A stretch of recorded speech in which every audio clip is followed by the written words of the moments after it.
it's a range. Like, I know it's not cool. I like David Foster Wallace. I love David Foster Wallace. I've always loved David Foster Oh Wallace. yeah, I want to talk about DFW with you. Yeah. We can talk.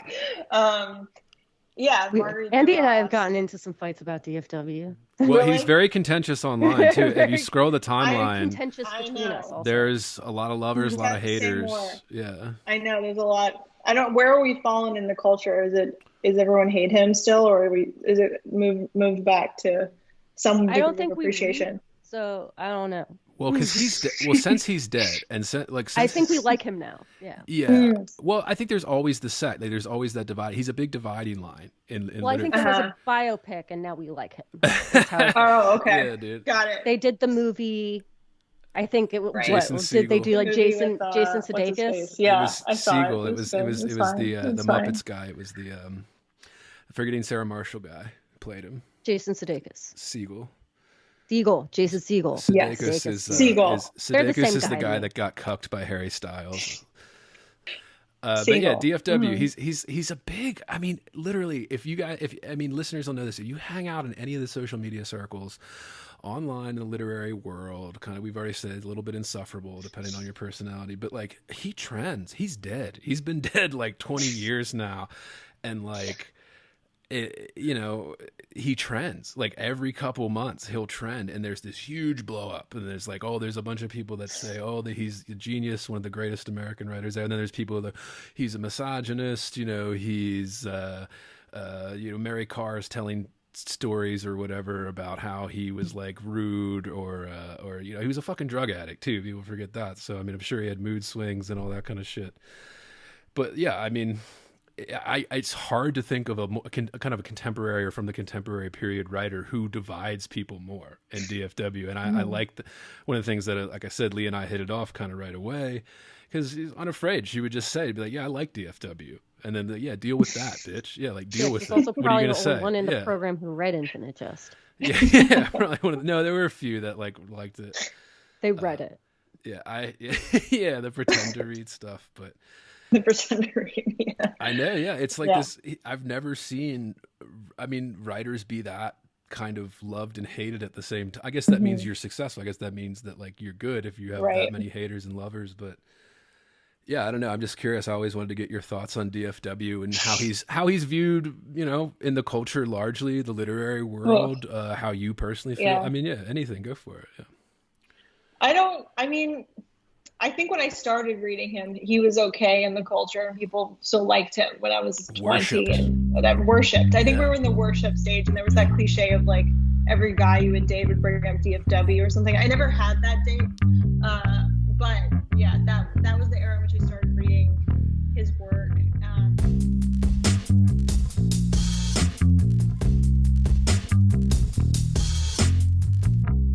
Heavy. Bored. Heavy. I am heavy. Bored. I may say that the male is entirely hostile. No! You know, Resources. life, friends, is boring. We must not say so. I'm Andrew Whitstadt. As always, I'm here with Sophie Weiner, and you are listening to Heavy Board. And we're recording this on December 11th, 2022. Today, author Lee Matalone joins us to discuss everything from writing to, well, whatever comes up. This is the first in our interview series where writers come on to chat with us about, well, writing. And anything else we feel like, quite frankly. And I'm very glad that Lee is our first author to come on Heavy Board, because not only is she the perfect person to set the bar very high, the way we like it on Heavy Board, but also because she's my friend.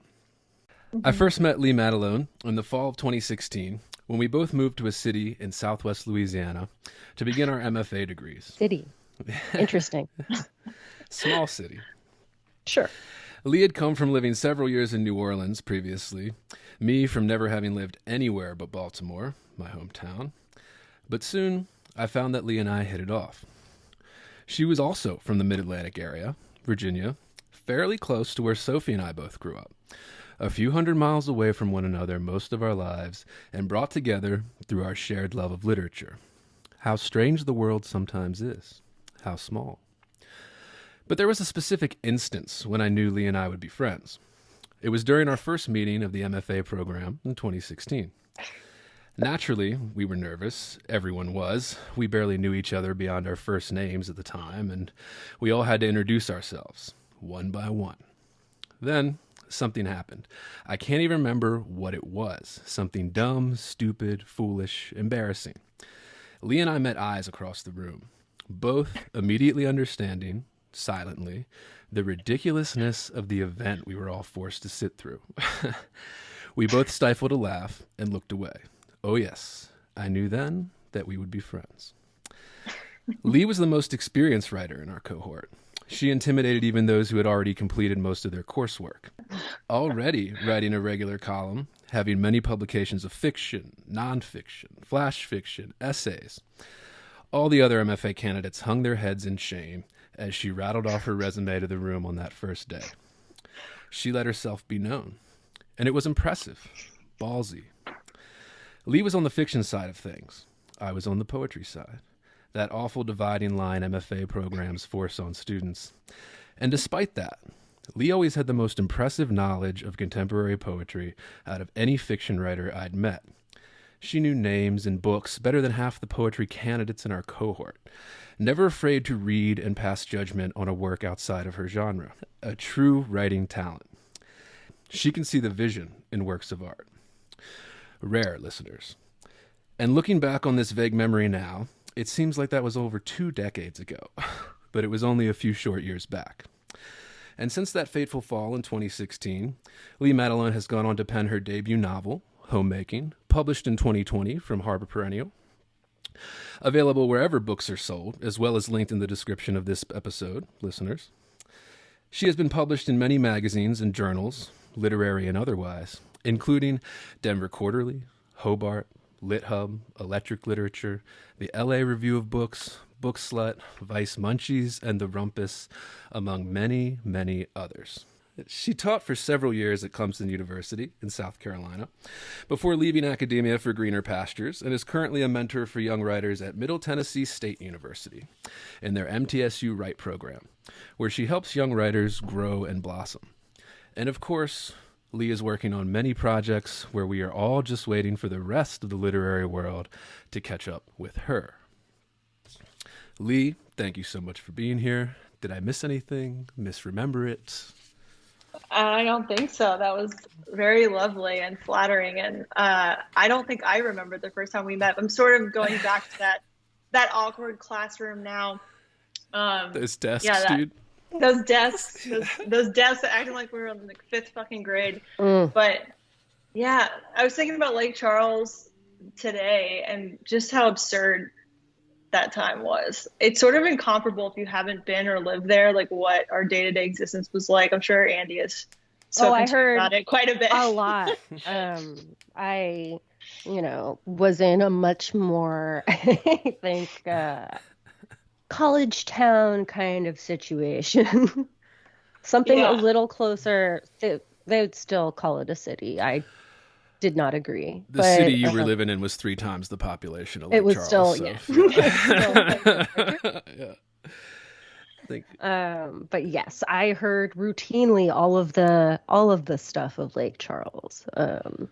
We texted and all of the hot goss of the program. I got to tell you, it was such a thrill because no one had anything fun to say in my program except for me. So I heard about you as like the person who was willing to say things.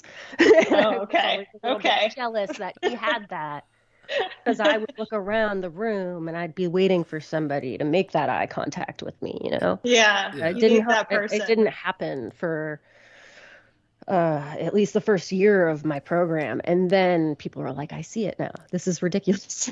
Yeah, everybody's always. Yeah. It did come, but it was also mostly from, also in my case, fiction writers. Yeah, terrible people. Yeah, dude. They all are. And you're back in Virginia now?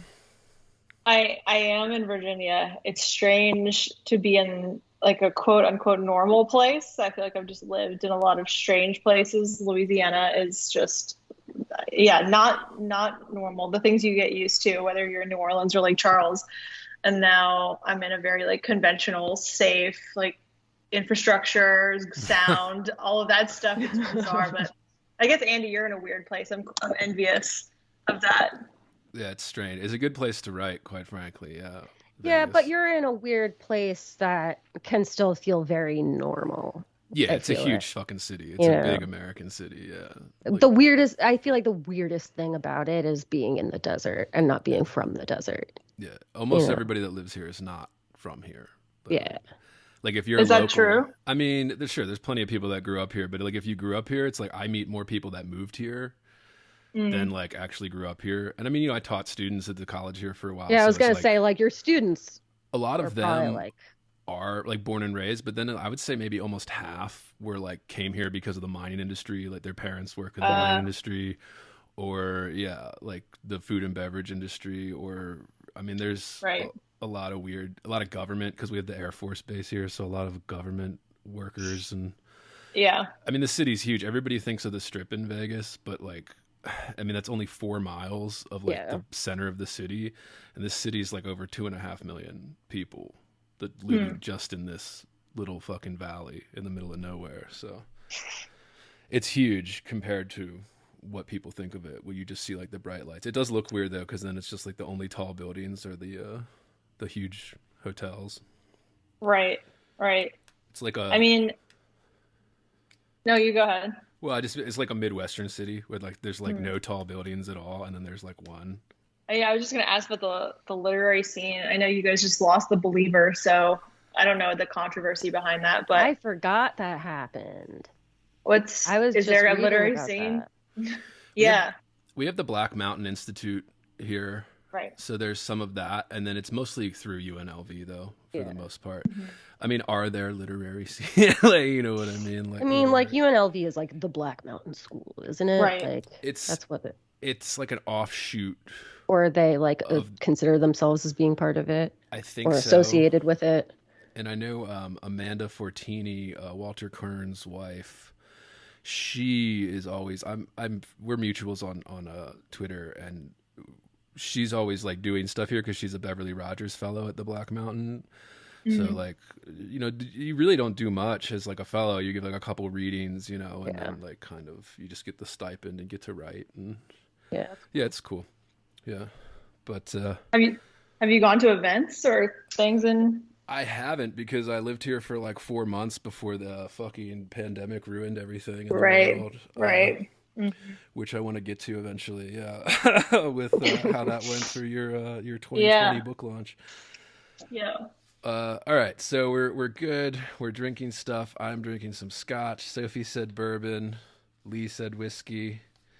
So we're all in the same family. Very writerly that we're all drinking hard liquor this early in the day. Liquor. I'm drinking a tea. I'm having water. I just have all the liquids, Yeah, I have You never water. I have know. seltzer water, and I have some watered down bourbon. There you gotta, go. Gotta water it down. Yeah, Yeah, we like it. Basic bitch is always better. yeah, that's how I do. And Leah, I wanted to start this off just pretty simply, just like your background, family life. I know you've written a few essays about this. You've even written some interesting stuff where it's like, ooh, the line between autofiction, fiction, family life, all that kind of stuff. I'd love to pick your brain on autofiction. We'll get there. And listeners can find all that online. We'll link it in the description as always. But I just wanted to know, like how did this start? Where you grew up, kind of I know we have similar backgrounds, like I said, the Mid-Atlantic area, but tell our listeners a little bit about your growing up, any traumas, crazy shit, cool shit. Yeah, let's just get it all out there. We Make just su- met you. We Yeah, want to make know sure who you, fucked you up and exactly how. List the various traumas on the podcast page, Mhm. please. Yeah, that helps sell Broad- books now, dude. That's true. That's true. I mean, I grew up on side of DC. I had a somewhat conventional suburban upper middle class existence, I suppose. Your The best dad is a kind. doctor, Andy. My Yeah. mom is a doctor. Yes, the Yeah. best kind, I Yeah. guess. Yeah. And I went to the University of Virginia, and then I left Virginia. I went to New York and sort of tried to work in publishing and in the book world, and did all the book and magazine things, and kind of hated New York and was like, I don't want to be a part of it. And then went and spent a month or 5 weeks or something in a cabin in rural Maine by myself and read Infinite Jest. Like, Okay. didn't talk to anybody really. And then I sort of went down to New Orleans around Halloween and was like, I'll stay a month or so. And then ended up staying 4 years almost. And then went to grad school with Andy. And that's up until grad school. But yeah, I don't know. What's the most interesting or least interesting part of that?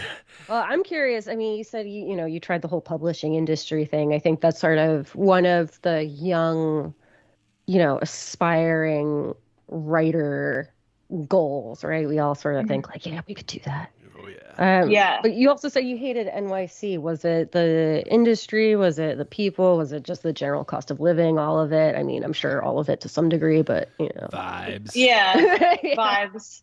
I mean, I had never liked it. It never had done anything for me. I think I was a little claustrophobic, the skyscrapers, all the dirt and the people. And none of it aligned with the things that I value about day-to-day living. And so I knew before I even, stepped foot on Roosevelt Island, which is where I lived for the first month, which is also very weird, taking the tram over. I don't think that's anyone's fantasy of New York living. But anyway, even before I got there, I knew it wasn't a place I loved, but I was like, I got to try this out or I'm going to regret it if I don't just fucking try.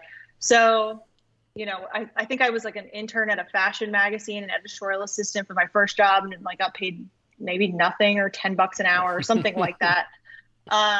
I worked at an on-demand publisher for a little while, also very low pay. I worked at a bookshop that's now closed, which was great, in Book Court in Brooklyn. And then I got a job as a production assistant at a big art book publisher, which was the sort of best job. But I just don't like being told where to go and how long I have to be there. So like I had a 9 to 5 and it was like I was living in New York and I was still making no money.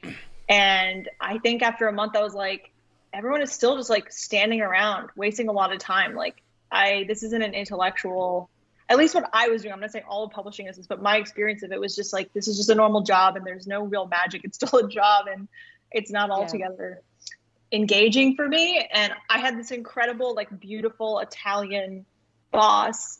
And I wrote to her, I was like, I got to get out of here. And she was like, I really commend you for having the courage to quit, which I feel like is sort of the opposite response that I expected. But it's probably bad that she told me that, because then for years and years after, I could barely hold a job for like longer than a year. I was like, I got to get out of here if it doesn't feel right. But anyway, that was sort of my New York experience in a nutshell. I learned a lot from the jobs and from dating bad men, probably more than anything. But, That's what I hear from a lot of my friends who lived in New York, is that a lot of their experience was, dating bad men.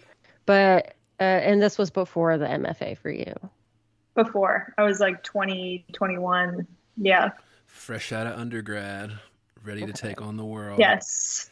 Oh, yeah. A confusing time. Yeah. Terrible time, I think. I don't know if you guys had better experiences right after undergrad, but it was very disorienting. Oh, no. You get an English degree?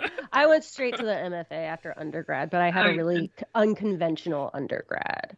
Where did you go? I went to Towson University. That's where Sophie and I met, yeah. Right. Well, we met in community college before We met in that, community college before that, yeah. We both went to out. we both went to other schools, and then we both ended up at community college, and we both met in a writing class, along with my husband, who was in the same writing class. So we all met there. My husband is not a writer. I want to make that very clear. I feel like somehow he doesn't listen to this, but I feel like he'd be like offended if I didn't clarify. He's become a recurring character on it, though.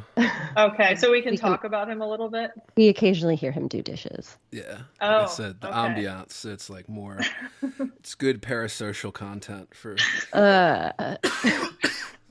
Yeah, no, we, I applied to all of the programs right during my last semester, last year, I guess, I in graduated a year undergrad. before you, Yeah. and it took me 2 years to get into MFA program. Um, I got rejected Yeah. flat out the first time, like but first I round. also, yeah, without the undergrad experience, like I had no idea about MFAs. Like I had no idea that that was even an option until maybe, I was a junior, senior. Hmm. Like I had Hmm. no idea about what I was going to do after until this option was revealed to me by a teacher. Um, so I'm always curious when someone like goes out of undergrad and then takes some time and then ends up at the MFA, how you were already sort of aware of that. It was sort of, I was it something you guess. had in mind? I mean, UVA has a pretty strong MFA program, and so Yeah. their undergrad, especially their poetry undergrad, at the time, I don't know what it looks like now, but at the time there was only a poetry concentration for undergrads. Like you could major in poetry, but there was not a fiction or nonfiction track. So you could really intensely study creative writing. So I was an English major with a concentration in modern studies. And then I just took all the creative writing classes and workshops and did independent studies and got a grant, but it was never a formal thing. And so like just being, my teachers were the MFA students and just being in that environment, it's a pretty strong community in Charlottesville as far as literary things go. So I just was always aware of it. And I don't know, felt like it was the thing that you did if you wanted to teach. And I was like, as sort of connecting to the other point, it's like, well, teaching sounds pretty good if you like get the summers off and the winters off. Wow, awesome. So I was like, all right, I guess I have to go and get an MFA to be able to teach. So I think that was the logic. Oh yes, we were all sold it. Yeah, we were all sold the professor's life. It's a good marketing. I mean, It's glamorous. yeah, absolutely. And I wanted to know, like, we talked about your background. Lee and I had similar backgrounds, so we hit it off with that right away. Both of our parents were medical professionals. We kind of got that. I wanted to, like, just kind of like this thing, writing, like this thing that we're all drawn to, what drew us all together, what reason we all know each other for the most part. What drew you to writing? Like, throughout childhood, were you a big reader, big writer, comic books, any of that, Yeah, my mom was a big reader. I don't know if your dad had time or when he wasn't, in surgery was reading, but I remember my whole house was filled with books, and I always saw my mom reading and reading long books and reading good books, not like pulpy stuff, nothing against that, but it was like, she was interested in literary fiction. And yeah, I don't know if it was because of her influence, but even from when I was, 4 or 5, I was always reading, and I felt like I had something to prove, or like I was like trying to suck up as much knowledge as possible, like trying to read books that I didn't understand what the fuck was being said, but like I wanted to read it, and like I wanted to be the person that had read it. Like I feel like it was like a status thing or something, even before I understood what that meant. But there was pure joy in it too. It wasn't just bullshit. So I was always reading, and I was good at writing, but did you guys take AP classes, or did you I wasn't that smart. Oh, I was an idiot. Yeah. no, well, they always make you do these timed writing exercises. They're a nightmare. And so I don't know, we just fucking had to do that a lot, and I was good at it, but no one was like, you should be a poet or a fiction writer. I don't know where that happened. Maybe in college. I thought I was going to go into politics when I got into VA. I thought I was going to do like international relations. So switched gears a little bit. Growing up around the DC bubble, dude. I mean, I have true. a lot of friends in high school that went on to be lobbyists, that went on to do all that. It's good money in it. It's kind of like the town business, like the company town business, and like when That's you grow true. up around DC and that kind of within 45 minutes, an hour and a half of DC. A lot of people worked there, but then lived in Virginia or Maryland and all that. And really, it's like people that aren't from the Mid-Atlantic area might not know this, but I mean, yeah, like that area is very concentrated compared to the rest of the country. Kind of like those weird kind of New England area down to like Maryland, Virginia area is like everything's kind of smashed in there, and you have almost anything you could want. Like there's industry, there's medical professions, you can go into Right. all the universities and even writing. But yeah, I'm always curious about that. And like, the studies are always, oh, if you have books in the house, you're more literate. And if you see your parents doing it, Yeah, that's always the case, but it's always crazy. Like writing, is this one thing that's like people look at you like differently, like right when you tell them like, "Oh, I'm a writer," like kind of thing. Right. They're I'm like, trying to think of "Oh." the like, what do people say to you when you say that? What's the first thing they say? I Is usually there a don't. Yeah, I mean, I usually don't say I'm a writer because I have nothing like to say it, but I say I'm like a teacher, uh-huh. and then with that, they're just like, "Oh, well, how nice! It's very nice. How sweet. How sweet of Yeah. you to sacrifice your life for." You say your Yeah, jobs yeah. like they're more impressive than they are. I teach college students. Yeah. Oh, Yeah, and I don't tell them I'm an yeah. adjunct right away. They just assume, so I just let them assume that like I'm like tenured somewhere or whatever. Well, it's like I was at the dog park today, and I was just talking to somebody about, I was teaching at Clemson or at LSU. He's like, "Oh, are you a professor?" And I was like, "Sure," but I didn't want to get into the conversation of like, "No, Right. I'm a lecturer. A lecturer means this," and like, Right. Yeah, that's a whole thing. it's a fucking conversation. So, no, I wasn't ready for that. And most people don't give a shit. Like if you start explaining to Right. them how like this like field that's like super niche works, people are like, "Oh, I don't care." Yeah, also Yeah. people love to be like, and a lecture is a really good gig. Yeah, It's a and then really you're good like, gig. You just "Oh." have like a 5-5 load. It's not a big Yeah, it's deal. great. It's 25K great. a year. Yeah. There's no time for you to write, but it's really good. Yeah, it's great. It's my charity work and my work. That's what it is, right? Like the college teaching profession has become this kind of like charity work. Like they expect you to do like charity as part of the job. Yeah, it's Like, volunteerism. yeah, volunteer. Yeah. Volunteer your time. Do more. Yeah. Go above Well, and you designed beyond. this class even though we pay you $2,100 for 16 weeks of work. Yeah. I mean, I was sort of talking another full-time lecturer recently about this. He'd been doing it a lot longer than me, but we were both just commiserating about the sort of trap of prestige. Like, oh, if you stay here, you're a capital W writer, you're a teacher, you're an artist. Isn't that cool? Isn't that illustrious? And there is the guilt too of like, oh, don't the students need you? And like, you need to like be here and for them. And I mean, it is hard. I mean, I love teaching. I really do. And I love the students and I love my classes and I loved being in that. But it's like, how much can you really Everything put up else. with? It's everything Yeah, it's like else. I have to pay my rent. And like, Yeah. I would like to be able to get a promotion one day or Right. like be rewarded for my effort. Like in other industries in a normal world, like you do a good job, you get a bonus, you get a raise, you get a promotion. Like that's not how it works. Like I have my first real full-time job outside of academia this year and I could negotiate for a salary and I was like, oh, this is a thing that people do. Like you can ask Shocking. for more. Right. Yeah. Yeah. You don't It's just strange. suck it up and take it and be grateful about it. Contracts. Yeah. Yeah. Yeah. Yeah, it's wild. It's yeah. I mean, it's crumbling. Like it's crumbling. It's really strange how it got this way. I'm not entirely sure.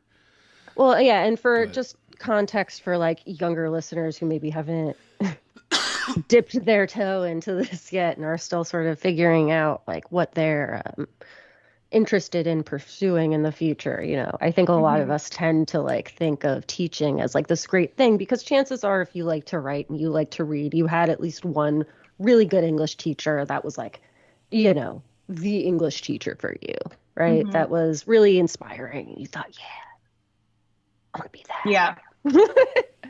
And then what you don't realize is all of the, work that has to happen behind it and all of the pain that goes into it and all of the extra hours that isn't teaching.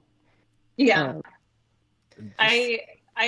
Yeah, go ahead, Mandy. I was just the stress of it, like just the stress of having to deal with all that, like the bureaucracy behind it too, which is the thing that everybody always just fucking articles every week with. Oh, the bureaucracy, the administration keeps ballooning. And this has happened in a lot of the kind of what you would call the prestige careers, medicine, higher ed, all that kind of stuff, where there's just this ballooning of administrators that are taking the bulk of everything. And then they're just kind of diminishing. But I mean, it's more than that too, because it's like this 50-year trend of eliminating, full-time positions Full-time. and tenure just doesn't exist anymore. It just doesn't exist. Yeah. I don't know what you even need to do, honestly. I mean, it's sort of a trite comment, but like, I don't know what you need to do to get a full-time job anymore. How many books by major publishers you need, and like, it's A minimum of one, according to if you want to. a minimum of one for sure. Yeah. For sure. But I don't know. But it's so sad. competitive that you have people that'll have 5 books out and they still aren't getting full-time tenure track. So it's like, Right. you know, even if you have 4 or 5 books, you've been doing it for a decade and you're still getting handed these scraps because there just isn't anything there. Like the jobs just don't. And I mean, I blame the previous generations because obviously it happened on their watch, but I just don't know. I rail against Gen X a lot with the rejection. Well, also this wonderful thing happened where suddenly we decided we could all be writers, and so decided we were all going to have a writing program. Yeah, the ballooning. And somehow we have to figure out how to make them competitive. And right. even now, you know, I mean, what's going to draw your students except somebody who is very recognizable? The competition is just even the jobs. So like if you have a couple books out, you're applying for a job, great. You're in a stack of like, what is it, over 500 probably now for most of these. If you want to teach in an MFA program, I would say it's probably 500, maybe even 1,000. I don't know. I'm not on these committees. I've talked with a few people that are on these committees and stuff, but it's, I mean, you have, it's a shit, you know, it's a crapshoot. It's like getting into an MFA and you have program. teachers leaving and swapping programs all the time. I mean, it's just all of them moving around, but yeah. I mean, when I mentor the students that I work with at MTSU, they're usually like a little bit older. They have a lot, you know, they might have a full-time job, they have families, all that's sort of like a low res program, which is an interesting group to work with. But I try to be as honest with them as possible about the reality of getting a job with writing at all, like whether it's like copy editing or copywriting or, you know, trying to get a teaching job. Like I try not to, I feel like it's my duty to be like, this is probably not going to happen for you. Like, I'm not going to, I'm like, I'll fully support and like, be like, if your writing is wonderful and great and like you should deserve, like I write letters of recommendation all the time. Like I'm not against like supporting writing, but also I'm not going to bullshit you about what your career viability is in the writing world. Like I would be a disservice. It's cutthroat. I mean, it keeps shrinking too. I want to get to this eventually, but we can get to it now. Fuck it. With like just everything's kind of crumbling. Like people aren't buying books. They're not reading books, which is really the big thing. And it just, there's less reward even if you do make it all the way to the end of that tunnel. So like, I say this is the issue with MFA programs. Not necessarily, but like it is this kind of, you know, once you're in an MFA program and you're trying to get to that world, you know, you are competing with even your teachers because the rewards are so few. There's only so many grants. There's only so many prizes. There's only so many publications that happen a year. You're fighting with everybody else. You're in the ring with your mentor, advisor, all of that. So there's this less of this kind of taking you under a wing and like guiding you through this. Like I always say, and I'm interested about this too. I want to get to like how you got your book and all this publication process and all that. But like, you know, even the simple things like, I mean, maybe this is just a fantasy I'm making up, but I always hear like writers of a generation ago, the Gen X writers, they'll say, like, oh, they went to a writing, not even an MFA, just like a good undergrad writing program or something. The professor was working with them for 4 years. They saw their book and they're like, hey, you know, this is actually pretty good manuscript. I'm going to send this along to my agent or my editor or whoever to see what they think, kind of thing. And that would give you that kind of connection into the world that everybody is so hungry and desperate for. And that just doesn't happen anymore. Because if they're going to give you like something to their client, well, it's like taking out room for them to be in the client pool with everybody else. Not that it's like malicious, not that people are doing this, like you can't do it, but like there is that level of we're competing. Like it's not everybody gets to have the prestige or the publications or I don't know. Yeah. I mean, I don't know the ins and outs of that, but I feel like the writing world and the MFA world is so competitive and sort of like, I don't know. To me, I feel like there's a false sense of like, there's not enough room for everybody in an MFA program. Like, I don't know if you both feel that way or if it's justified. I'm like, there's like a competitiveness built in that I feel like prevents like honest, like decent relationships from forming in MFA sometimes. It's like, you know, even if one person gets an agent doesn't mean someone else isn't going to get an agent. It's like, you know, like, I don't know. There's just, I try to stay out of it, I guess is the point of a lot of it, because it just feels toxic and like doesn't really make you a better writer, get the work done or anything like that. But yeah, I mean, if you think about just the scene in general, it's rather depressing. So For everybody listening that's excited to try and do Yeah. this. Yeah. I mean, Well- all that matters is the writing. Like, really, at the end of the day, like, I don't want to sum up the whole podcast, but like at the end of a pandemic and publishing a book with a publisher, like a decent, very good publisher, like it's still like at the end of the day, like all that matters is you sitting down and writing and doing the work. Like what anyone else says or how many book sales or like the conversations and social world around it, like none really matter. Like it's just like your personal relationship with I don't want to use that metaphor, the page, but you know, your personal relationship with your writing. That's like, I don't know. I think Andy and you and I have been talking about that a little bit, about just like having that as part of your life regularly and the importance of cultivating that.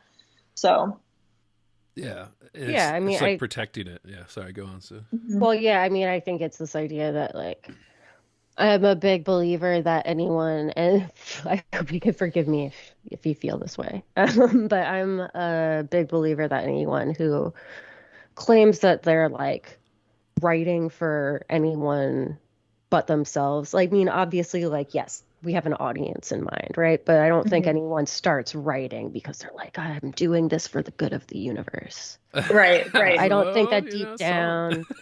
Yeah. I mean, I Yeah. don't think that even the people who think that they're doing that deep down are doing it for that reason, right? Like, Right, I think that first and foremost, like if you wanted to change the world, like you could go into politics, you could lobby, you could do Right. 800 other things that would be more useful than writing poems Totally. or like a novel.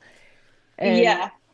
I went to a program where it was asserted to me by a teacher that is, you know, that's just privilege, and you know, you basically that's wrong with us. I was kind of like, I think that's maybe disingenuous. You privileged bitch. You... What part is privilege? You know, you write for yourself apparently is privilege. So Got it. Uh-huh. Okay. yeah, Got it. I was a little bit, so that was always very interesting to me.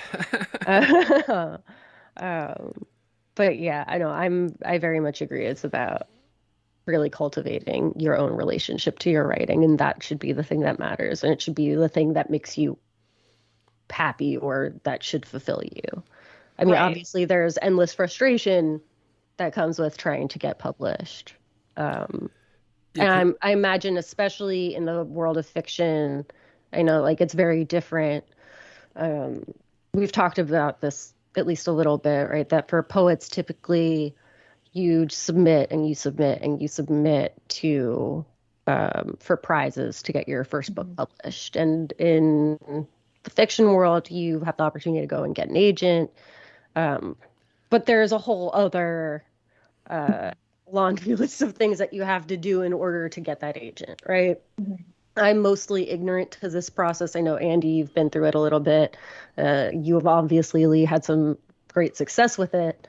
I am sort of curious about your road to that while you were at, if I understand correctly, that this was going on while you were at the MFA. Yeah.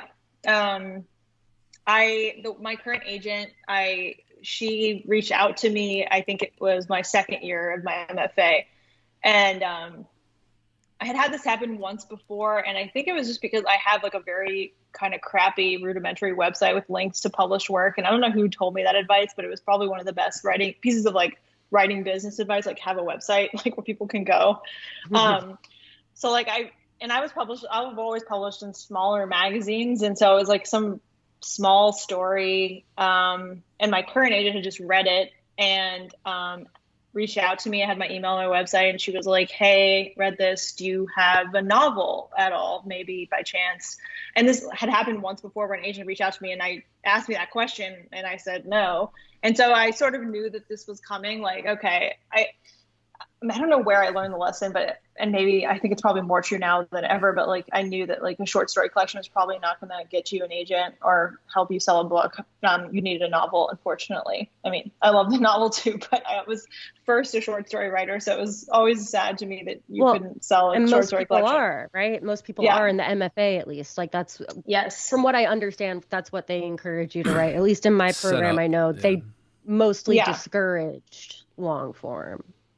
Yeah, I mean, I don't know if it's anyone's fault. It is definitely more difficult just functionally to talk about a novel in a workshop. It's too much, really. So I understand why it would be discouraged. But yeah, I feel like there were a couple of us in grad school who submitted novels or parts of novels and had to break it up, and it is hard to do that. And so I get it. But yeah. Well, and it's got to be hard as the person who submitted it, right? If you keep having to break it up and you're having people look at it in these pieces, and I'm sure, you're sitting there during it in silence, having to take it and saying, yes, but what about these 3 things from my last submission that you've all clearly forgotten about? Yeah, it's just kind of a pain to do in workshops, so I get it. But yeah, short stories were always the thing that you were taught. These like the sort of holy grail of writing. Like if you could write a good short story, you'll be revered forever and ever and You'll ever. be Raymond Carver. Yeah. Exactly. Yeah. Exactly. We'll all be Raymond Carver, even if we don't want to be. But so I happened to have like a novel that I was working on in grad school. I started it when I was living in New Orleans and was workshopping it. And I think I got to that point where you're like, shit, I don't know what to do with this anymore. Right. And so it was just fortuitous timing. I needed someone else to look at it. And so I emailed her the draft. And then she read it over a weekend and was like exuberant about it and wanted to talk and represent me. It was sort of a fairy tale, so it's definitely not the norm agent story. I definitely got lucky, but I worked with her for maybe 4 or 5 months on the manuscript, and she was really, aside from my grad school peers and professors, the most attentive person editorially. And that was a really interesting process working with her. And then we went to pitch the book in like right around like this weird time now in between Thanksgiving and Christmas, which is usually a dead time. And it was out like a very long time. And it was so fucking stressful. It was waiting and getting like a rejection or like, we like this, but no. Right. And then it just sort of happened around like a couple days before, I think it was a week after I graduated from the MFA or something, because I graduated early. And then what they don't tell you is you have to get approved by like not only your editor, but like all of these other fucking people at the publisher have to be on board and they have to read it. And so that was like a weekend. It was hell, just like waiting, like fuck. So yeah, then it just happened like right before Christmas and it was great. And that's the Spark Notes version of my agenting journey. And that is like Lee said, like she's one of the rarer kind of instances of having an agent reach out to you, but like it does happen, listeners. So like just like we said already, like just what matters is you doing the writing. So like, we were in the process, Lee was in the process, just doing the writing, doing the MFA thing, sending out to the magazines, doing the drafts, doing the workshops kind of. And then it eventually something will happen. So either you're soliciting agents on your own or they're coming to you or like there's just a couple of different ways it can happen. Nobody really has the same story, especially now. You always hear like these older writers, like boomer writers and stuff. They'll be like, oh, well, I just kept sending away and got it in there. And it's like, yeah, like that's not quite how it works now, but it's still like it can happen if you keep doing the work. Like it will happen if you just keep doing good work and it kind of, unless you're really, really bad. Unless you're just not good. Then you're just not any good. Well, I'm curious about your guys' relationship to like online publishing versus paper publishing is, because like when I graduated from undergrad, like online magazines, literary magazines were new. Like that hadn't been around, and there was a lot of reticence around like, is this still good to publish a story or a poem in these online forums?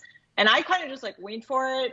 I don't know. And that's like where I published a lot of my work. Some was like in old school paper, but like I like the online sort of weird things, but I don't know if now that's totally gone away, but that was a part of my like I felt like I could finish a story if I published it, even if it wasn't in like the New Yorker. Like I was like, okay, I can put this away and move on. It's like a CV line, even if it's like something no one's ever heard of. Like, Right. which I don't think is generally the advice that like is given. Like, just publish something in a weird place. But I don't know. I just think it's an interesting conversation that I never really talk about with anybody. So I'm curious what you guys think. They will give that advice to poets. Mm. They will say, just, publish, Yeah. publish. Mm. But it's also, I think, a lot easier to get published, at least in journals as a poet. Maybe not in like the top journals, but there are so many out there, and so many that are so very niche. I mean, I imagine the same is true for fiction. But I think because poets have more, it's a smaller commitment, you can submit several things and not be losing an entire body of work like to one place. Also for me, I think when we were in undergrad, online journals were coming in and print journals were starting to disappear. I think that was pretty obvious, or they were shifting to maybe we put out one print copy a year and the rest of it is online. We put it out like some kind of cumulative, this was the best of.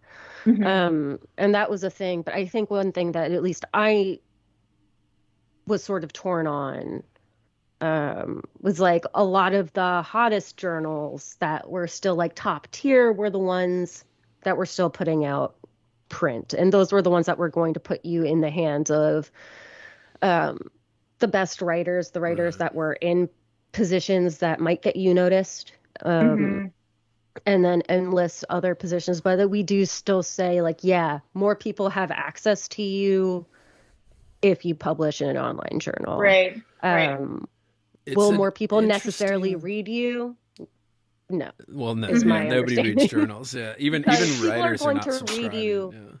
Yeah, people are going to read you if they, see you posted by one of the, it doesn't even have to be like one of the big journals. It could just be a literary journal from a well-known school or like a decent program, right? But I mean, The thing with these, like, the way like the online, and Lee, we're roughly around the same age, all three of us here. You graduated undergrad around 2012-ish. 2011, winter 2011. Yeah. Winter 2011. Yeah. So like around that time this was when the smartphone social media apps were taking over everything. And this kind of, it was like when we got out of undergrad, the online journals were garbage, right? It hadn't made the switch yet. We haven't done the switch. We hadn't done like where the big time New Yorkers and even like the smaller kind of mid-tier ones they didn't start to switch to online yet, because everything we were still in that kind of transition period. So it is interesting to see this. I think if you want to get read, the online stuff gets you read, because people can just click on it and see it whenever it's up there in the servers, right? You just Google the name, or like Lee said, you have a website, somebody can go to your website and just click on all the little links to the publications, all the little websites that we've got published on and stuff. So that helps. But there was this like rejection of like it's not as good or not as prestigious. Not as prestigious. There is something to seeing your work in a printed page. Like I like seeing the printed page, but then it's also like, you write for yourself and all, but at the same time, you don't want to put on a play that nobody sees, right? Like you don't want to just like put on something that like nobody goes to or any of this. And it's hard enough, just or getting like your friends publish and family. in the magazine that's called like Pussy Trash, volume 42, Yeah. Even though they'll take your work, Right. The Pussy Warrior Review. Yeah, I mean, I don't know. I guess it depends what your end goal I mean, is. Right? I don't know. I might publish in Pussy Warrior. Pussy Warrior. Pussy Trash actually sounds kind of great. You should start that. Pussy Trash magazine. Yeah. We're always on volume 42. Yeah, I mean, I don't know. I think I guess I always thought that I had an unconventional trajectory to publishing a book with a major publisher, because like I never was good at winning contests. Like I feel like in fiction too, there's a lot of these contests, and that wasn't my world. And then like I never published stories in big magazines, and it was just like, okay. And then I have a book with a major publisher, but it was like that shouldn't really make sense. So I always say, like, and if I'm giving advice, like, every story is different. Like, I can give you general advice, like have a website, like, understand what the teaching academic world looks like sort of broad strokes, but I feel like everyone's publishing journey, so to speak, is so individualized. I don't know.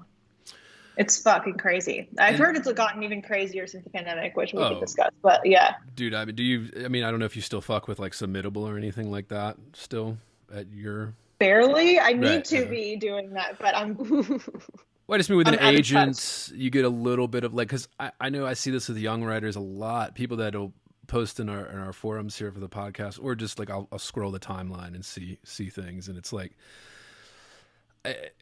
when people are like, oh, I got rejected from Granta, I got rejected from the New Yorker, I got rejected from Harper, and it's like, yeah, because you're not getting in those with, I know they say, submit to the slush pile, and you should keep submitting to the slush pile if you don't, but like, you're not getting into those really top tier ones without agent placement, even for poets, guys. All right. Like, if you don't have somebody fighting for you with everybody else trying to get their stuff on those pages, those coveted, 80 pages that they print every month, you're just not going, it's probably not going to happen for you. I think maybe that used to not be the case. I don't know. Maybe before our time, where like you could just mail it in to Louise Bogan and she would publish your poem if she liked it. Right. But like, it's just not, you just have to have somebody in your corner like that. I think everybody does it's frustrating. I mean, we're all frustrated going, and even as Lee's saying, the frustration doesn't end just because of that either. Like, you're still fighting with everybody else now. So now you have an agent. It's like, okay, well now you're just slogging with everybody else that has an agent too, because everybody's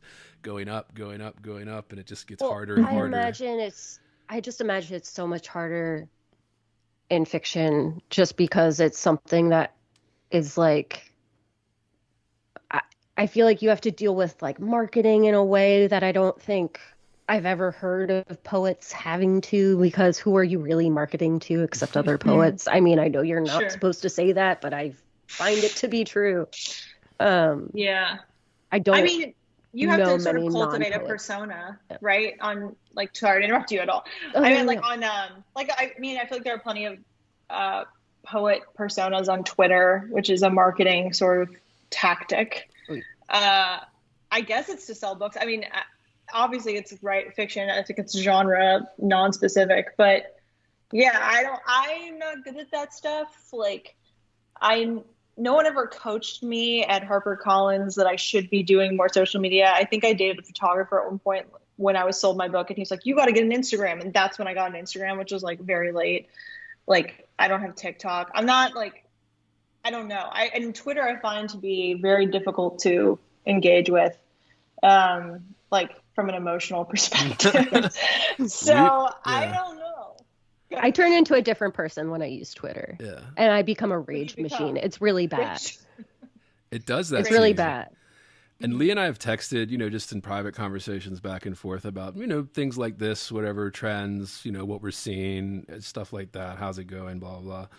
It is this weird new dynamic in not just the writing world, it's kind of every world now, where like social media has taken over the world. And if you're not, Lee Stein, for listening to the writer, I've heard her on a few podcasts, she said stuff like this, where she's like, yeah, if you're not good at social media, I understand that. Like, it's hard, it's combative. If you get above, 1,500 followers, you start getting death threats in your DMs and shit, no matter what you're saying, like no matter what you're doing on the platform. There's just like reply guys and stuff. And she's like, but like, if you're not doing it, you're not in the attention economy, and everything is the attention economy now. Like, you have to, and it sucks. It's kind of this DIY way of promoting your own shit and like cultivating brands. Yeah. And you can hear it in our voices, listeners. It's like, oh, cultivating brands. Like, oh, I just want to do this. But I will say, like, one of the number one places where I end up like reading some new poem, it's because somebody I know has posted a poem they either are reading, or it's a journal that just wanted to showcase that this poem in the new issue or whatever it is. Like, that's where I end up reading them. So it is, I think, really useful for that, because I'm a lazy asshole, and also I don't subscribe to any journals because why would I? I don't have that kind of money. Right. No, I Um, think that is a benefit. I was sort of arguing with my boyfriend who's a computer programmer about the utility of Twitter just today. Like it does connect you to information you wouldn't otherwise access. And that is Yes. real and valid.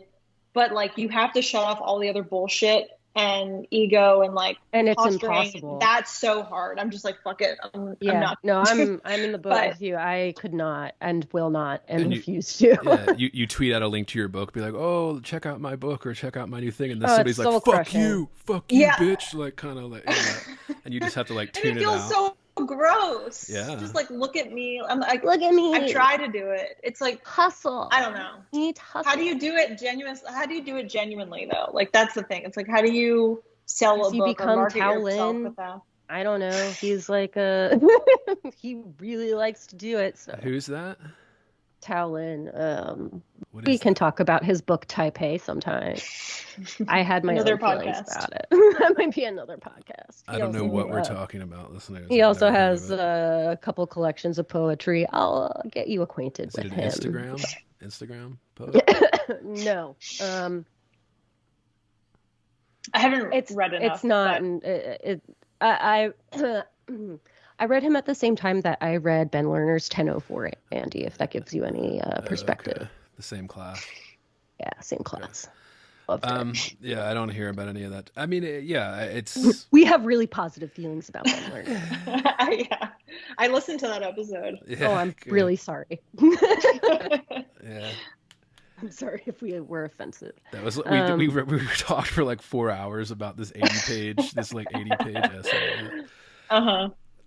Yeah, like this. All right. Going off of all this and this kind of like, all right, making it through like the state of the age of like the industry and how it's kind of crumbling. There's less money, there's less reward. And it's even more competitive than it's ever been. You talked about getting the agent and like pitching the book and how long that took. Like, what was after all that? Like the galleys, the DIY marketing that a lot of these publishers make you do now. Because again, like there's no money in this, so them giving you like $1 million to market the book and actually get the sales or whatever for the book that they're publishing, like that's just not happening anymore because the industry just can't sustain that kind of spending on marketing when they're not selling copies. So tell listeners a little bit about what that was like, the DIY kind of marketing, the kind of tours you had to go on, and then I want to get to the kind of your tour being fucked with the COVID. Yeah, so I sold my book in December, or my agent sold my book, rather, I'll give her the credit, in December of 2018. And so 2019 was all editing and galleys and getting blurbs and all of that part of it. Because I was working with HarperCollins, there was less of a DIY marketing aspect to it. I believe I was sort of assigned an internal publicist at HarperCollins, and I believe there was a stage at which she asked me like who you know, and like getting blurbs process is similar. It's like who do you know that you could reach out to for a blurb, blah, blah, blah. I think I didn't really realize that it was on you to do that. Like, I was like, oh, the editor is going to do it. Like, they do some of it and your agent will do some of it, but a lot of it is on you, which is why now I very much value going to writing conferences, which is where I met a lot of like peers and instructors who did blurb my book. So I forever celebrate like Red Loaf and Tin House and these places because I made these connections there, among other great benefits of those programs. But so like that was sort of DIY. Like I had to figure out like who's going to blurb my book and have that awkward conversation.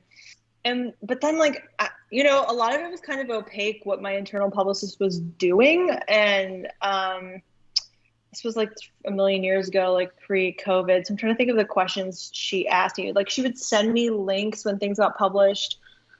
I don't know. I don't even know. I think like a week before the New York Times review came out, she like told me it would happen, but that was like, I didn't know she was going for that. So like, I think it was just very much like not a conversation that was being had with me intimately. And I think Andy and I were texting about this recently. Like, I think one of the biggest lessons I learned from that process is like, you don't get a very much money as like a literary fiction debut as an advance.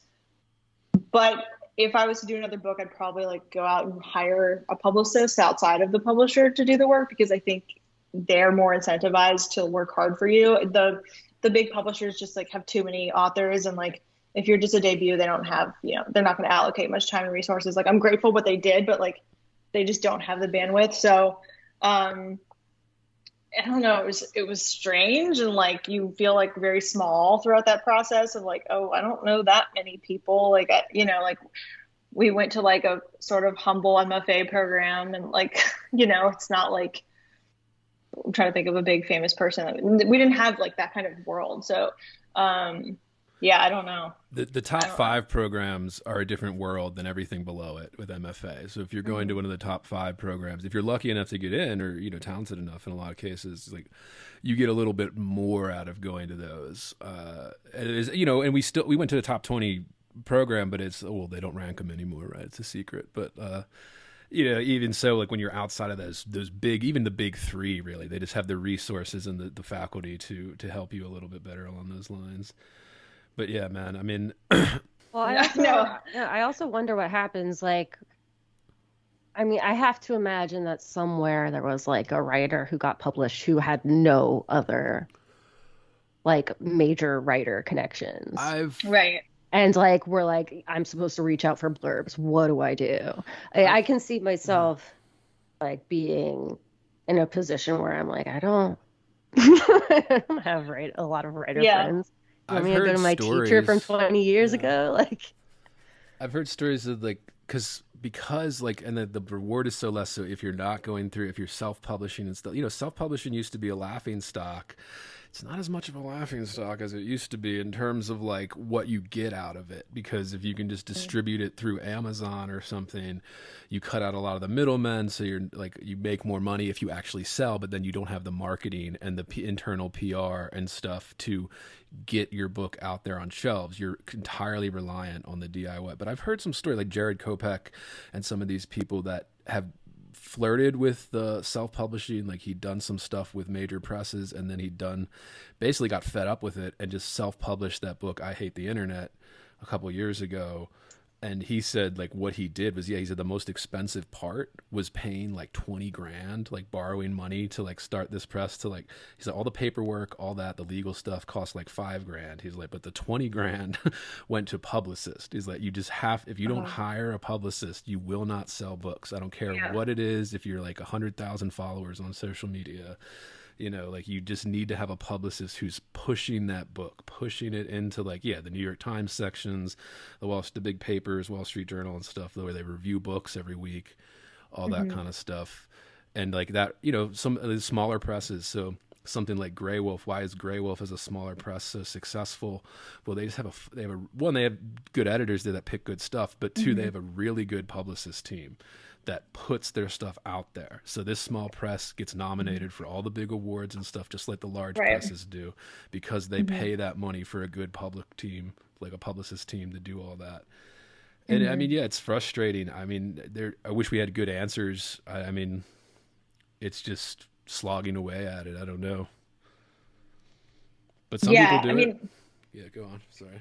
No, I was just thinking like, I think a lot of these lessons were just things that you learn doing it. And I wish like I had a coach to tell me like shell out for the publicist, like get a website, like these things that like weren't part of the sort of like romantic, dreamy world of writing. Like, the ideal MFA where you have like a mentor who is like deeply invested in your work. Yeah. That's that's a cool idea. But also, like, I feel like in the MFA, you're like taught to sort of avoid or shun thinking about the marketing and the business side of writing. Like, and I don't quite understand that. Yeah, we didn't have any fucking business. There was a couple, like, the business classes, Lee and I have texted about this. Like, you would think some programs would design some type of how to navigate, at least give you some type of advice or structure to start navigating this complex system that's constantly changing. And I mean, right now it's literally crumbling. The industry is crumbling. Like, they're not making money. Like, it's a losing money business. How do you navigate that? And there was we did have to take a class like about Professional endeavors. Yeah, professional endeavors.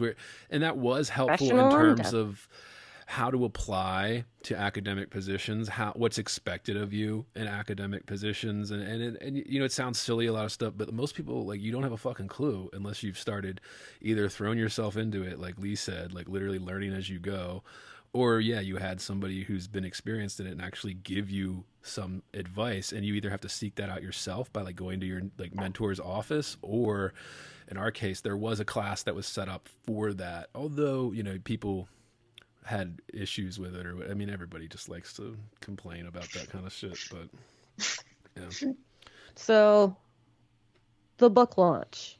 yeah. Book launch and the tour. Tell us about it. So my pub date was February 18th, 2020. Let's go back in time to that moment. I forgot what day the world shut down, but it was maybe 3 weeks after that. So I went to New York. March 13th, I think. Like Yeah, March it was 15th. during it was toward the end of my spring semester, I remember. Yeah, that sounds right to me. I was in New York for my launch, and it was great. Very fun, lovely, all the things. And then I was teaching at Clemson at the time, and so I did an event at a local bookstore and press. And then I went to Charleston, South Carolina, and did another event that was also very nice. And then I had all these other events planned, which I'll say I set up. No one else set that up for me. You set it up all yourself? I think so. And I didn't get any wow. money. Right, yeah. I didn't get any money. Yeah, it's a common theme, listeners. No money. Yeah. Yeah, I'm pretty sure no one helped me. I did those 3 events, and then everything shut down, and so I think I had like maybe 4 more or something. It was a small like regional tour. They all got canceled, or like they went online. There were a couple like readings I did online, which I could tell you in like March, April, May was not as sort of honed as it is now, the online reading thing. Yeah. And even then it's like still kind of sad, I think, for me personally. So yeah, it was weird. I think like even thinking about it a year later, I was like, did that even happen? Like publishing a book, like, you know, because it's like, it's one thing to be a well-known author and you're publishing a book during the pandemic. People still like know who you are and they have nothing to do, so they're going to buy your book. But like the way that people find debuts is they're browsing a bookstore and they see it on a shelf or a table and they pick it up and are like, okay. And so I like didn't have that experience. So it was, I don't know. I don't feel bitter about it. I mean, why would you feel bitter about it? Right. But it's just like a strange, like it fell into the abyss of everything, you know? Yeah, I mean, it sounds kind of surreal. For Sounds sure. like, yeah. I can't imagine. I can't imagine. Yeah. And then you have all that like excitement and hype, and then you're like running off that momentum, like it's there, and then that wall comes down. And like you said, you even had to set up a lot of the events yourself. Like it's just kind of this. Very DIY. Yeah, I don't. I guess it's just because nobody cares about books. Like there's like this small little niche of people that care about books. I don't know, but yeah, I can't imagine how awful that was in terms of having to do online reading. I mean, we've been to readings. Online we talk readings. about readings. Readings in person are sometimes hard to get through, and then Yeah. like if you take that to the point where you can wander around your house and stuff while somebody's reading from their book, it's just, Yeah. I can't imagine how not awful like you said or bitter, but just like kind of how like what the fuck's going on, like kind of how the fuck is this, like is this a book launch, like like is this Yeah, exactly. Did that happen? I mean, there's an interesting, my friend who I've been through a different writing residency, she had a book come out, so she sort of mentored me a little bit through the process, but she told me about this Facebook group called like 2020 debuts, and there's one for every single year. I feel like it's mostly fiction, maybe, but it's sort of like a support group on Facebook for people that are going through the process. They ask questions. It's actually really great. It still exists. And people will post like, here's my second book I sold, whatever. But you really like, you saw people who are having their books come out in like May 2020 or like October 2020, and you're like, they got to do nothing. Like they didn't have a debut, like they didn't have a launch. So I felt lucky that I even had a couple events, but right. I don't know, it was weird. Yeah, God, that has to be. Yeah. I think it sort of, again, placed the emphasis on like, all right, publishing is cool, but ultimately, like, you're going to be in your house writing, and that's really it. That's it. That's really what it's about. Yeah. Getting a $2,500 check to spend like 2 years working on a novel, like to spend like 2 years slaving over a novel. Like, here's $2,500 and you're gonna do all this yourself. Thanks. We're gonna take 45%. Oh my God. I was just talking to my boyfriend about that, like who was talking about like how some programmers will like spend a weekend building an app and sell it for like 20 grand. And I was like, well, I worked like 5 years on a book and I maybe made that much, maybe less. So I was like, no big deal. I'm not bitter about it. Yeah, we've talked about this on the podcast. Listeners know, like, if you're writing literary, like, it's a rough road. Like, we're the George Saunders of the world. Is that even a path people could take anymore? Like, to get to like a George Saunders level or something? Like, I don't know if that exists. Like, if that, like, a path you have to basically forge your own path. Like, I'm sure you could get there, and I think a lot of it, roadmap. Like, there's no roadmap anymore. And so much of it is about like stylistic preferences too, right? I mean, I don't know what your I will, maybe we'll get into this next. I don't know what your particular literary influences are, Lee. Yeah, we should actually. Yeah, what are your main writing influences? The people you admire, styles, stories, like the things that shaped Lee Matalone, like the style, your literary style, and. Sure. Yeah, I guess I've always been drawn to lyrical writing, or writing that really had an emphasis on sort of like the poetry of a sentence. I always teach this essay by Gary Lutz on sort of like when I'm teaching creative writing or something in fiction, it's really about making the words in a sentence like sort of sing to one another and bounce off each other, and like that's the work that I'm drawn to. And so I was always I studied with a lot of poets in undergrad, and so and poetry was heralded at UVA, unlike maybe in other places. So I think it was always a part of my life. And like weird poets too, or esoteric, or poets that are doing weird, hard stuff like Anne Carson or something that's like difficult. I don't know. I liked that stuff when I was younger. And Maggie Nelson, of course, I like. Hilton Als is probably one of my favorite writers, like writers that try and like do weird things and sometimes fuck up and like aren't afraid to take risks, and it's not always the cleanest thing, and like writers that are moving between genres. And Scott McClanahan is one of my favorite living writers, like people that are very much like adopting a voice and persona in their work and like aren't afraid to play with style a little bit. So I don't know, it's a range. Like, I know it's not cool. I like David Foster Wallace. I love David Foster Wallace. I've always loved David Foster Wallace. Oh, yeah. I want to talk about DFW with you. Yeah. We can talk.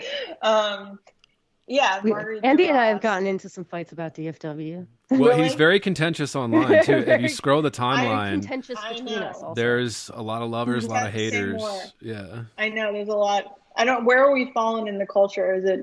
Is everyone hate him still, or is it moved back to some degree of appreciation? So I don't know. Well, because since he's dead, and I think we like him now. Yeah. Yeah.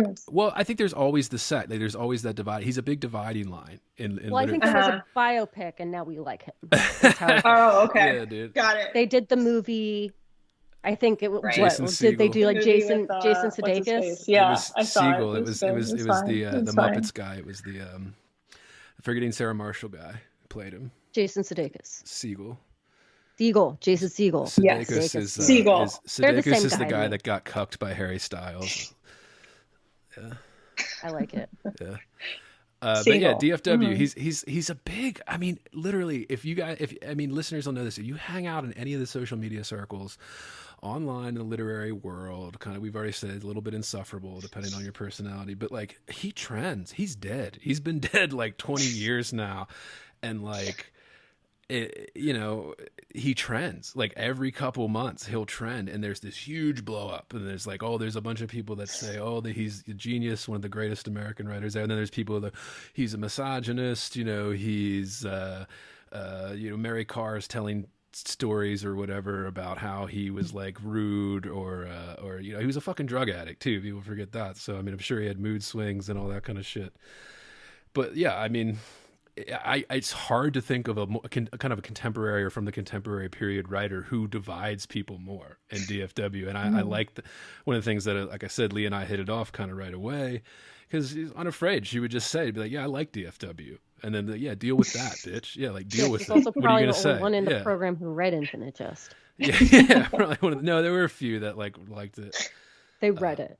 Yeah, yeah, they pretend to read stuff, but The pretend to read. Yeah. I know, yeah, it's like this. I've never seen, I mean, writers be that kind of loved and hated at the same time. I guess that means you're successful. I guess that means that like you're good if you have that many haters and lovers. But yeah, I don't know. I'm just curious. I always wanted to get your thoughts on DFW and how he's viewed, you know, in the culture largely, the literary world. How you personally feel. I mean, yeah, anything. Go for it. Yeah. I think when I started reading him, he was okay in the culture and people still liked him when I was 20 and that worshipped. I think we were in the worship stage and there was that cliche of like every guy you would date would bring up DFW or something. I never had that date. But yeah, that was the era in which I started reading his work. I believe he actually, right before he died, he got a fellowship at UVA and was going to go, but didn't go, obviously. So I think there was part of that lore there. Because he famously hung himself, listeners that don't know.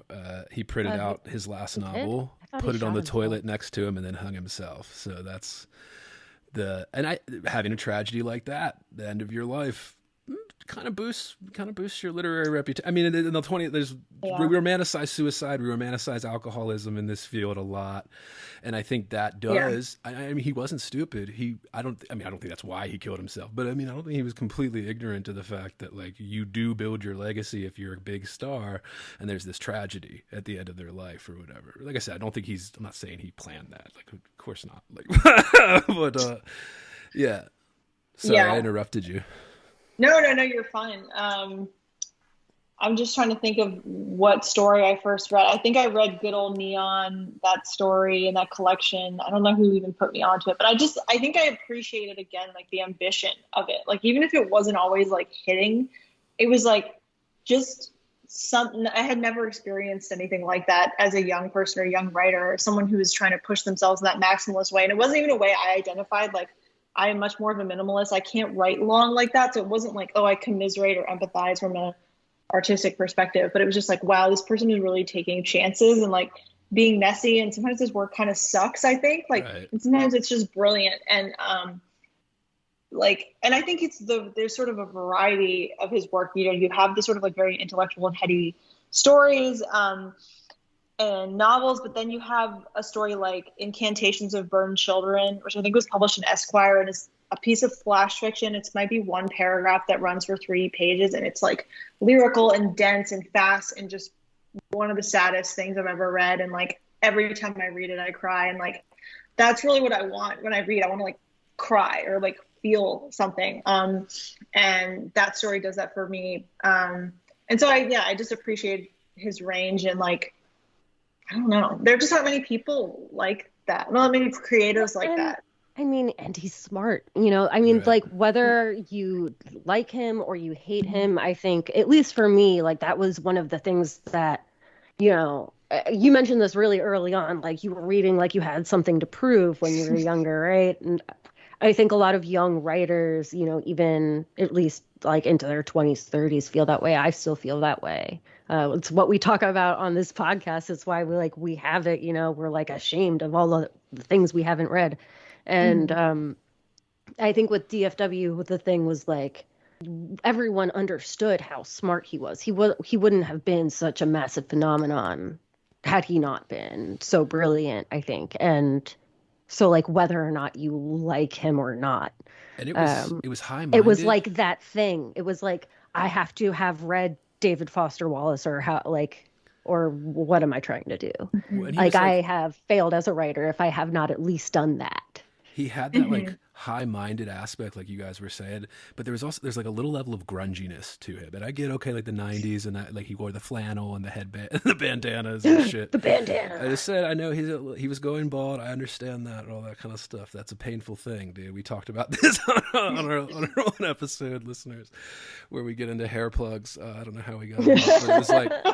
you know, he had this grunginess on top of this high-minded literary stuff that he's writing articles for the New Yorker, and then he's writing about doing heroin. Like he's just writing about these things. Like I know a lot of guys fall to, because the stuff he writes about addiction, the way he would write about sex, from the male perspective and things like that. Like it's, and then also stylistically, nobody else is DFW, right? Like he is that guy. And then he had so many, like you said, the range. He was doing journalism. He was doing, the first thing I read by him was the Sophie Armin, this dumb nonfiction class, and this is community college. And I remember I had a real hard time with that teacher. That teacher hated me. I hated that teacher too. Because I made that very clear. Always that guy that was, well, hold on, like kind of in the class. But I read, Supposedly Fun Thing, I'll Never Do Again, that collection. And it is so unique. Like nobody else can do that. Like people copy it. They can try to copy it. They can, be inspired by it. But like literally like DFW is so uniquely DFW that it's just, and like Lee said, it's so rare. Like like there's thousands of books published every year. Like we don't read most of them, right? But like when you read his, like that is an experience, like, and we talk about this all the time. Listeners know, like, the visceral reaction Lee was describing, like being moved to tears, being moved to laughter, being moved to any of these deep, like, resonance, this visceral resonance inside you as you read, like, that's your judgment marker, like, and he is able to get that out of so many people in the positive and the negative kind of thing that, like, yeah, what more could you ask for from, like, a literary icon? I mean, I wonder too, like, could that even be achieved now with the literary landscape and kind of the crumbling of the industry? But yeah, I don't know. Well, he was like the sort of last iconic figure before that could just put out work and you would read his work and judge the work on the merits of the work. And now it's like you have an icon and you're like looking at their Twitter and their Instagram and all this other stuff you put out, and it's like the work even becomes tertiary or something, or even less important than that, and I don't know. I wish I was more of an adult, a cognizant being during that period where you could still just like write a book and like that was it or something, It seems strange that was even a time. Yeah, I mean, we talk about that a lot. I mean, the changing, not just the landscape and the business side of it, the industry, but like the cultural significance of what DFW was doing. Yeah, put out a book and people would judge it on the literary merits. There wasn't this like personality. There wasn't like, mostly it's politics now. I mean, it's like you put your politics out there on your social media thing and then you're judged according to that and not necessarily your body of work or the work itself on the page and all that. And, and that puts writers in a weird position. And now when you're tweeting out or, something to promote your work, not only are you just trying to promote your work, people are taking that as if you're making like political statements that you hold deeply, that you like these deep political beliefs or something. It's like, nah, like that's not how this ever worked until like 5 years ago, dude. Like this is a new and I fucking think thing. I heard a lot of this when I was in the MFA too. And maybe this is, I would imagine this is maybe more of an MFA thing, where you would have someone write a character that was maybe not a good person, and it was taken as the stand-in for the writer's actual beliefs and that's a scandal every week, dude. That's a scandal every week on literary Twitter. Like, we all know it. Like, like that. So literally. You write a character who is not a good person, God forbid either. Like, I mean, and I'm not even talking like anti-heroes. Like, I'm talking about like the villain of the story. Yeah. Or maybe it was a main character who was supposed to change over time or whatever it was. I didn't take the fiction workshop, so I just, heard all the cool gossip. And I had one friend who was I think, pretty routinely by a couple of people, it was suggested that maybe he was a bit racist. Because he wrote characters that were racist. Not all of them, but like on occasion there had to be a character who was racist because he also perceived himself as like a Southern writer. Flannery O'Connor style. And I found that interesting. Like I thought, maybe like at the graduate level, like we would have an understanding that like, and I'm sure that is there too. Like I'm sure that there are those situations where like you have students that are, writing work that are clearly intended like I to be some kind of stand-in for their beliefs, but I imagine that is a little bit more apparent. It's something I see with DFW criticism too. Like the haters love to harp on him for stuff other than the writing, other than the work that he left behind. But I don't know. Which, not to yeah, throw this hot and potato I at think you, that's Lee. Just I like, think that's gonna happen. Yeah, throw me the hot stuff. What do you think that was about? always just a curiosity about it. Let's talk about racism. Yeah. Are you racist? Already. Or how do you feel about racism? Do you like the Nazis? Are you a fan of Kanye? Yeah, what was the Kanye question? Do you like Hitler? I can just, get a good soundbite. Sorry, we don't mean to ruin your career in this interview here. Where you're going to be we can cut out anything. Yeah, we can cut go out for it. It's okay. My career is already over. I started the last one with 3 Hitlers just to get it out of my system. Sophie was just like, yeah. We do have the protection though, so we have the Jewish on our side so you can get away with Jewish. it. Yes. The Jewish. That's in fact what I go by. I wanted.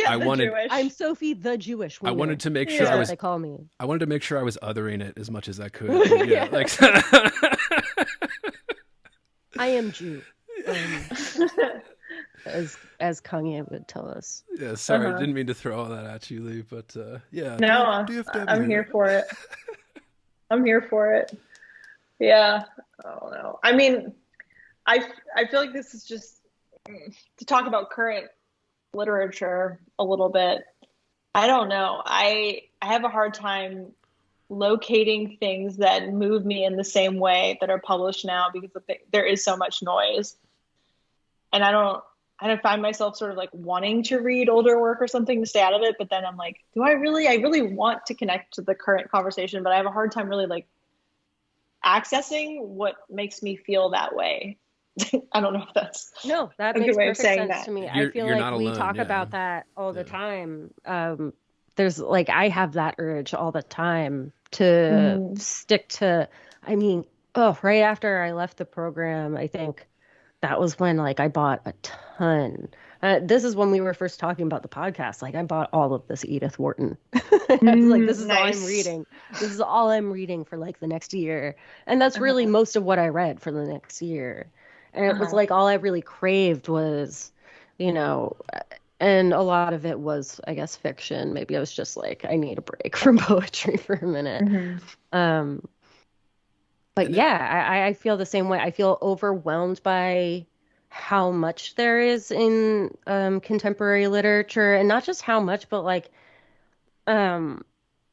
I find myself struggling to connect with it the same way. And every once in a while, I mean, this is true of most books of poetry. It's a rare thing where I find a book of poetry that I'm like through and through at like, there is not a poem in here that I could say is like, meh, and it's rare that I find something that floors me and makes me feel the way, you feel reading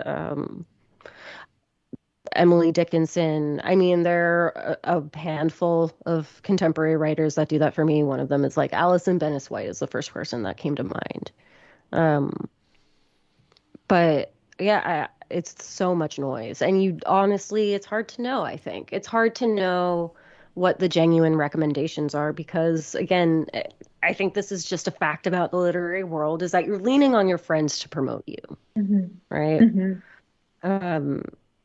It's really rare, I think, that you find a review that is openly critical or as critical of a book as it is praising a book. Dude, even 5 years ago, dude, like if you pick up even a New Yorker like from 2015, 2014, like there are more critical in the reviews than they are now. And not all the time, but And I don't mean like, we should be writing reviews that are like, this book is bad, don't buy it. That's not even, I don't think that's what we're saying either. I'm not saying we should all be doing a Halliday and putting out that particular review of Ben Lerner's The Hatred of Poetry, though I don't suppose we did it much more justice.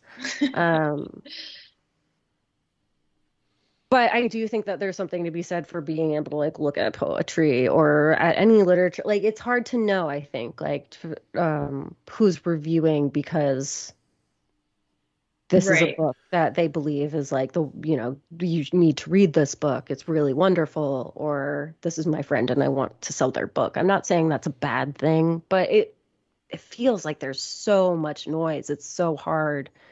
Um, I Well, mean, you can rely on like the big contest winners it's like too, For but poetry. but I don't always find a home there either. for So, what it is, it's like, you know, and we're not blaming anybody, listeners, either. Like, it's like, you know, how do you blame people for a cultural milieu that's kind of evolved over a decade or whatever to make it what it is? I mean, is it a it's combination of huge. things, like a combination of the industry kind of not being what it was, not making as much money as it was because the sales are down. So now the editors are worse. You know, now like the people Hmm. inside the publishing house are worse. And maybe are they just publishing stuff that isn't as good, isn't as resonant as some would say? Like, and I don't know. But yeah, I mean, I think you brought up a great point, like, because everybody's feeling that, right? I think most literature lovers are feeling something similar right now. At least like this last like 5, 6 years. I don't know what it is. Like, it just maybe it's this thing where we're talking about like risk, the ability to try something or try something and maybe it sucks or it fails, like it doesn't quite work. I don't know. I mean, less chance of risk because the industry is not as prone to accepting and absorbing that financial risk to publish an experimental book by somebody like a DFW or I don't know. I mean, a combination of that and then of course the kind of group social media dynamics that we've been kind of talking about this whole time with like it's just part of the industry now is this Hmm. dynamics of everybody gets to tell you what they think right away in real time kind of thing, and if a bunch of people are piling on, well, that can affect the publication. We've seen publications pulled, we've seen you know, people losing their contracts, whatever it is, because one person, you know, makes a comment, and you don't even have the text yet. The book isn't fucking out yet, but somebody Right. knows or made a Right. claim, and then it spreads like wildfire, and the publisher doesn't stand behind the author. They get scared. When in reality, it would actually boost sales probably if they just Well, and stood this is behind their something author. that's a phenomenon also, I think, with like often bigger names too, right? Like people who are doing pretty big sales. Hmm. I don't know. I mean, do you see that like, and this is, for both of you, like, I don't know if I see this, and maybe it's just because I'm not reading enough, but I don't know if hear that kind of controversy the same way with lesser known or debut authors.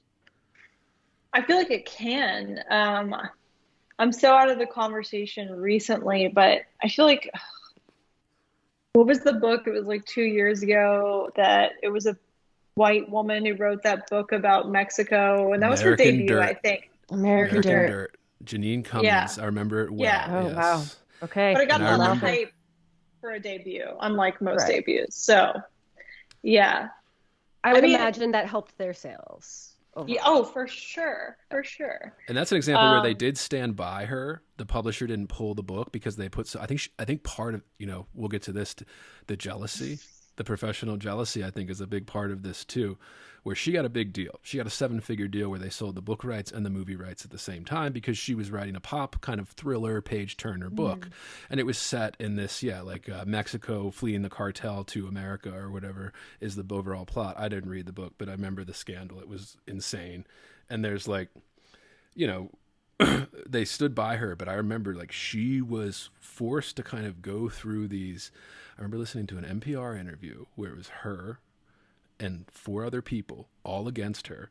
Even the moderator, like the NPR journalist, was not on her side, and she basically just had to sit there and be lambasted, called a racist. Nobody saying that, like, you Mhm. know, any of this, and she just kind of had to take it. And I guess it did go away Mhm. eventually, and she's publishing more books now. But it's like, yeah, that never used to happen. that Well, never. this is That's a Yeah. where new you see the thing. critical Like, review. This is where yeah, you see a critical, well, I mean, would we call it critical? We would call it, I guess it depends on how we're using the word. This is where I guess we would see like a negative review, not necessarily a review that is looking at it with a particularly critical eye. There were a lot of negative reviews, and a lot of them. Yeah. There's a few journalists that did some work on this that you people listeners can look it up. Like a lot of the reviews, people that wrote them did not read the book. They were saying things were in the book that were not there. Like it was that bad. Right. It was Right. that bad, and nobody was coming to her defense. Even because if they did, they were you were done. You could lose everything if you did. Kind of. Yeah. But also it's a great example of there being such a chasm between like literary people and lay people's opinions. Like normal readers don't give a fuck about this stuff. Like they were still buying and loving the book. And then like this small They want to be entertained. Yeah, and like what and so it's I don't know. People just like to scream about things sometimes. I remember that because it was a huge deal in the literary world, and that's who was mostly getting upset about it, which is why they were doing all these NPR segments and stuff. And then it was like, or my mother, like a couple months after the hoopla settled down, she was like, "Oh, I'm just reading this great book. It was on Oprah's book club, And my mother's that type of reader, and she's like, "Oh, I got American Dirt," and I was like, "Oh yeah, like yeah." Well, it's like the J.D. Vance book too, Hillbilly Elegy. Like, right. I read that one, and I was like, all right, but it was huge. That book was huge, but like literary people hated it. Oh, everyone was teaching that book at the school I went to, the MFA. And I think really, Well, it was in Kentucky. Became not okay. Oh yeah. Oh no, I was in Kentucky. So okay, so the Appalachian kind of right, claim to fame. But I mean, it's a lot of this jealousy too. You saw it with that too. So I'm sure Vance got a big book deal on that because he went to Stanford, probably knew people. He's not a writer, right? He wrote this fucking memoir. People were pissed that this guy, this non-writer, got an advance and then got sales, so then got checks after the initial contract, which is rare, right? So everybody gets upset about that. I think you saw this. Who was that writer that wrote Sweet Bitter? Oh, what I'm talking about? Yeah, I do. Anyway, she blew up. She blew up with that first book or whatever. And when you read a lot of the reviews, they were so focused. She got a nice big 6-figure advance, which is incredibly rare. Top 1% of 1% in the industry, right? Especially because she's doing like a literary kind of work. Like people were obsessed with the fact that she got a bigger advance than everybody else in the field and she needed to pay for it, right? Or she didn't deserve it, or she needed to be taken down a notch, or I don't know. I mean, maybe it's just human bitterness, jealousy, like we can't do anything about those things. But yeah, but if you're just like engaged in that conversation, if you're on Twitter all the time and like just reading all this stuff, it's like it's only going to stoke the fire and make you more bitter and angry. And what does that have to do with writing? Oh, what does Twitter do but make you bitter? I don't know. I mean, I use social media, but it's like at a certain point, it's like, what benefit is it to you to be so angry about things you can't control? I don't know. Especially about books. Like this is a fictional fucking thing. Like it's made up. It sits on the shelf, and then now we have to pretend that it's like some catastrophic, like world-ending thing. Somebody published a book. Like, it's like, entirely possible, Andy, that it hurts someone's feelings. Yeah. And I think that's like.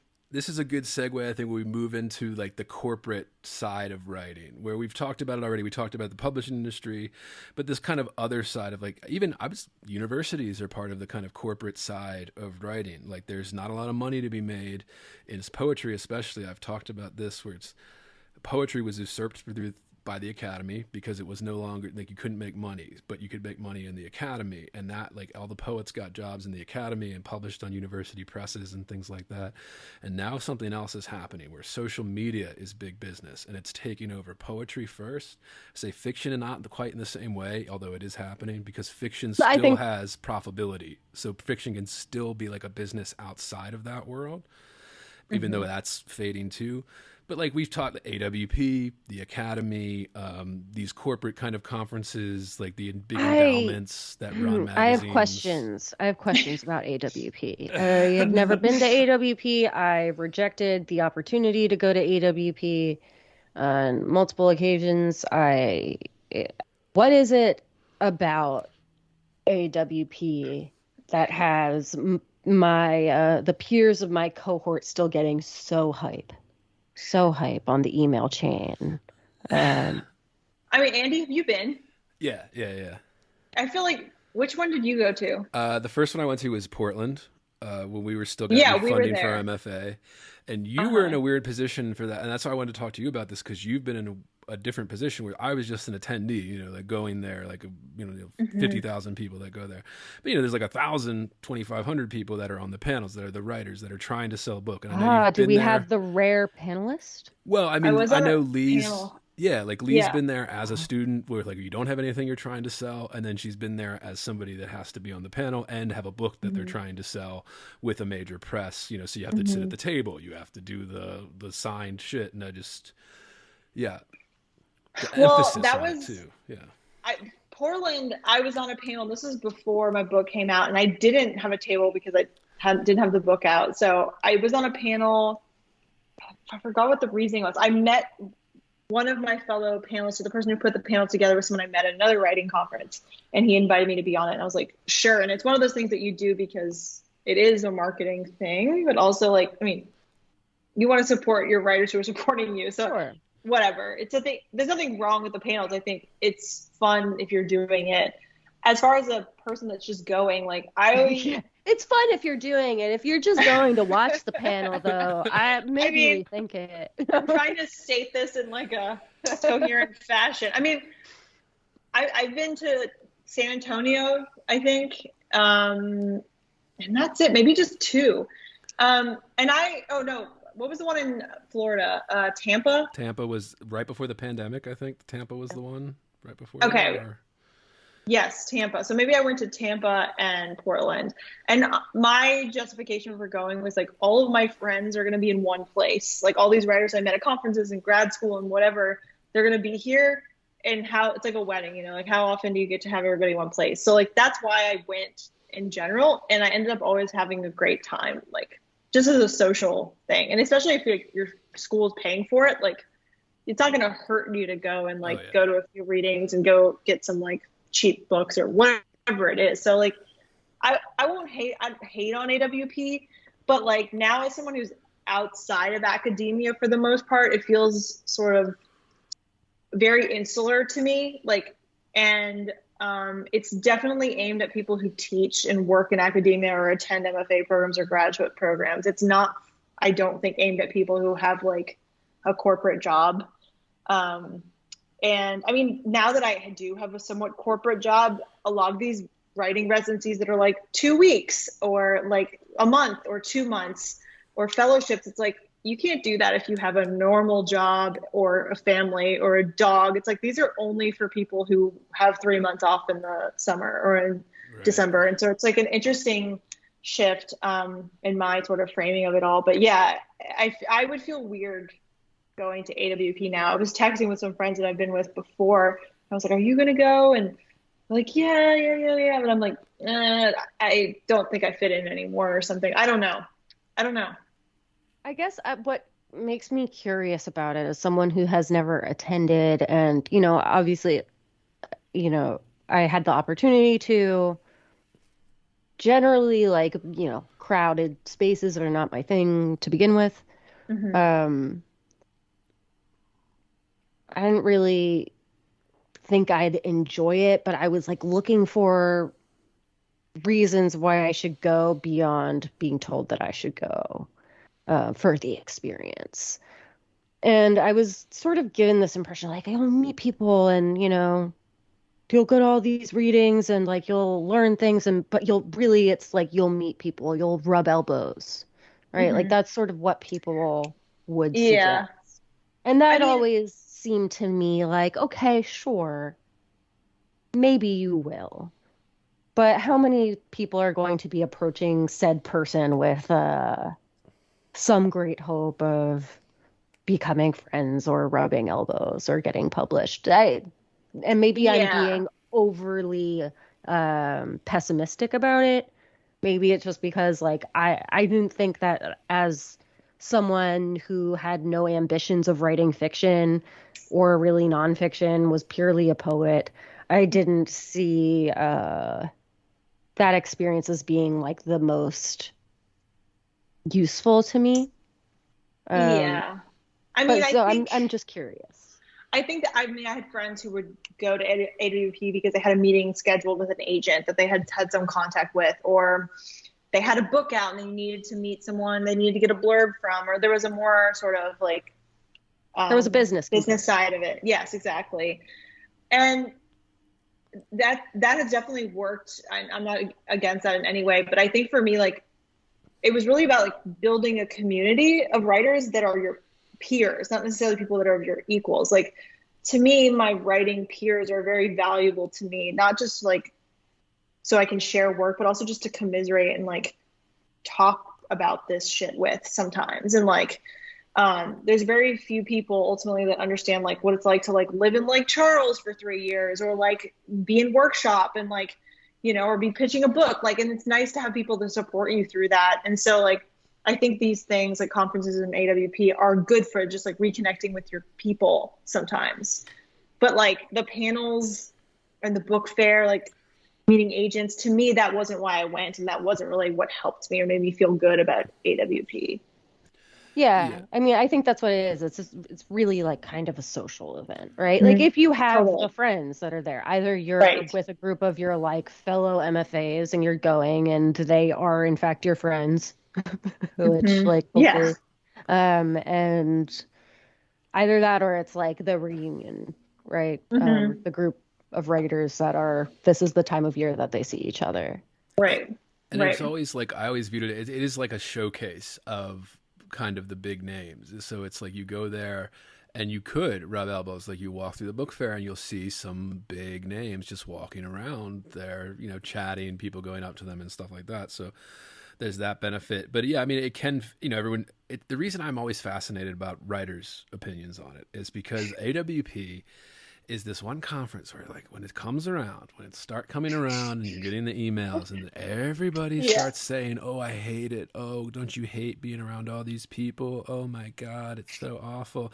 And then they go there and they talk about how great it, like it's just kind of this like weird people like to hate on it. Well, it's like this weird relationship with writers where it's like this kind of big, massive thing that just kind of maybe it was been too big now or something, like it's too big almost, I don't know, but like there's just this big massive thing that kind of orbits around all the writing programs and then aspiring writers and teachers, and for some reason a large percentage of people dread going to it. But then it's also like you said, there's benefits to going if you want to go there and you want to actually hustle and do some stuff, like you could. But that takes a lot of gumption, right? That takes a lot of chutzpah, as they say, right? Like to just start doing that. Not everybody can do that kind of thing, but I mean, I think the thing that would be the coolest to me about going would just be to like explore all the books, you know? Like I think that would be just the, you know, the people watching generally. But I am growing, I don't know, your description has me increasingly curious. I mean, I feel like if it rolls around, on the East Coast, maybe I would have to check it out. Yeah, it doesn't hurt. I think every writer, especially if you've been to an MFA and like know a person or two, should go if it's accessible. Like if someone's paying for it or it's down the street, like you don't have to go to any of the events or pay for anything. You can just like kind of exist there and see it. Like it's not gonna hurt. And I don't know, like when we went to Portland, I like stayed on our friend Ben's couch and got to see them and like spend time with friends that I wasn't going to see otherwise. And so I don't know, I won't shit on it. There are shitty parts, but you can opt out of whatever. It's like choose your own adventure. Right. So I mean, this goes into the MFA world too, because I say like that's kind of becoming this corporatized thing. And we've touched on it already, so I guess we can skip over it. But MFA, we talk workshops, experience, we could talk structure. We could skip it at all. Your experience. What are you interested in about the MFA? I am curious about your... I'm interested in every writer's point of view on it, really. Like, because, I mean, I have my thoughts on MFA. Like, you know, I don't think it's bad, and I don't think it's there's no malicious kind of setup to it, but there's flaws. There's things that... things that the MFAs emphasize that I think really discourage young people that are trying to break in. I've talked about on this podcast, like the emphasis on workshops, this kind of obsession with having other people tell you about what they think about your work. And the kind of the maybe too much emphasis on that, and we already said a little bit of like maybe we could get a little bit more business education. But I know, I mean, Lee and I went to the MFA together. We were in the same cohort, so we literally spent the same amount of time, like in the same program, and had classes with each other and stuff. But so I imagine it'd be a similar experience. But just overall, listeners, we have a lot of listeners that are just starting MFAs, and then ones that are fighting with the big Tons of listeners. slush piles. Yeah. To get in for the first time. But just your thoughts, experience. I mean, I have a couple students I'm working with right now who are applying to MFAs like right now or in the next 6 months, and hyperventilating through that process of like the MFA draft and constantly scrolling. I forgot about the Facebook page, right? dude. The Oh my god. MFA draft MFA Cafe. Dude, yes, it's toxic, MFA dude. Cafe. That It's shit's bad. toxic. Grad Cafe. Yeah, Grad Horrible Cafe. place. It was a horrible place to live. Then there's an equivalent for people searching for full-time teaching jobs too, that you would like always be searching, like who's posting a full-time job. It's like not healthy, but anyway, I think for me, it's like, I don't have blanket rules, like don't apply to programs that aren't fully funded or don't apply to programs that are a year. It's like, I think I have a friend who just finished a Columbia MFA, which is extremely expensive, but like obviously has a wonderful cast of instructors. And like, for him, I was like, if you can afford it and it is valuable to you to stay in New York where you're from, close to your family, and you want to have these connections to these professors, then go for it. Like, go for it. But I have another student right now who doesn't have a lot of resources to put and is worried already about having to eat and like pay for her rent. And I'm like, then do not go to a program because it sounds cool that it is Don't go to cost New you York. $50,000 a year. Yeah, don't do it. There are plenty of fully funded or very inexpensive programs. Like, prioritize, the things that matter to you here. Like, and there's no one size fits all, and like just figure that what out, and then you'll eventually do it. Like, I think I applied 3 times to MFAs because I didn't know what I wanted, and each time I learned, okay, I can get in here, I don't really want to go to that, or I didn't get in here, and I don't know. It's just, I don't. It seems so long ago, like you were saying at the beginning, Andy, but I don't know. There's a lot to say about it, but I don't know how to talk about it in broad strokes and like make sure you know what you want before you go, and have an honest understanding of like what your experience will be like and what you'll actually get out of it. Like, have conversations with people who've done it that you actually trust and aren't going to bullshit you. I don't know. Who have done it recently also. Yes, exactly. Not yeah, that's a big Good one. point. I think Good I point. think a lot of Yeah. people, and I think this happened to us too, right? Like, you work under a teacher who's your mentor, who had like, maybe what we would think of as like the ideal writer experience. We all were community. Mhm. We all hung out late at night and we sat outside around Yeah. the campfire and we wrote poems and we shared them with each other. And like, that's great. That's awesome. Maybe they did that. That is not my experience. Sure. I mean, my experience, I already know, is very different from yours. I mean, you guys even like, I don't know. I hear that you guys partied at all. That was not my experience of my cohort. I felt like the delinquent in the crowd, but I'm particularly curious about your workshop experience. In fact, I am especially curious, and you can decline this. I'm going to throw that out there. I am particularly curious about your worst workshop experience. Ooh. I can't think of a singular terrible workshop. I think it helped that I did a lot of workshop as an undergrad, so I knew what to expect going in. Like, I wasn't tender anymore. Like, I had been submitting a lot and had gotten rejected a lot, and so I kind of like was ready for that to a certain degree. It helped. But I don't think I think I had that sort of like kumbaya sense of what it would be like your professors had. And I think I was a little like shell shocked by how much vitriol there was, and like competitiveness about things that didn't matter.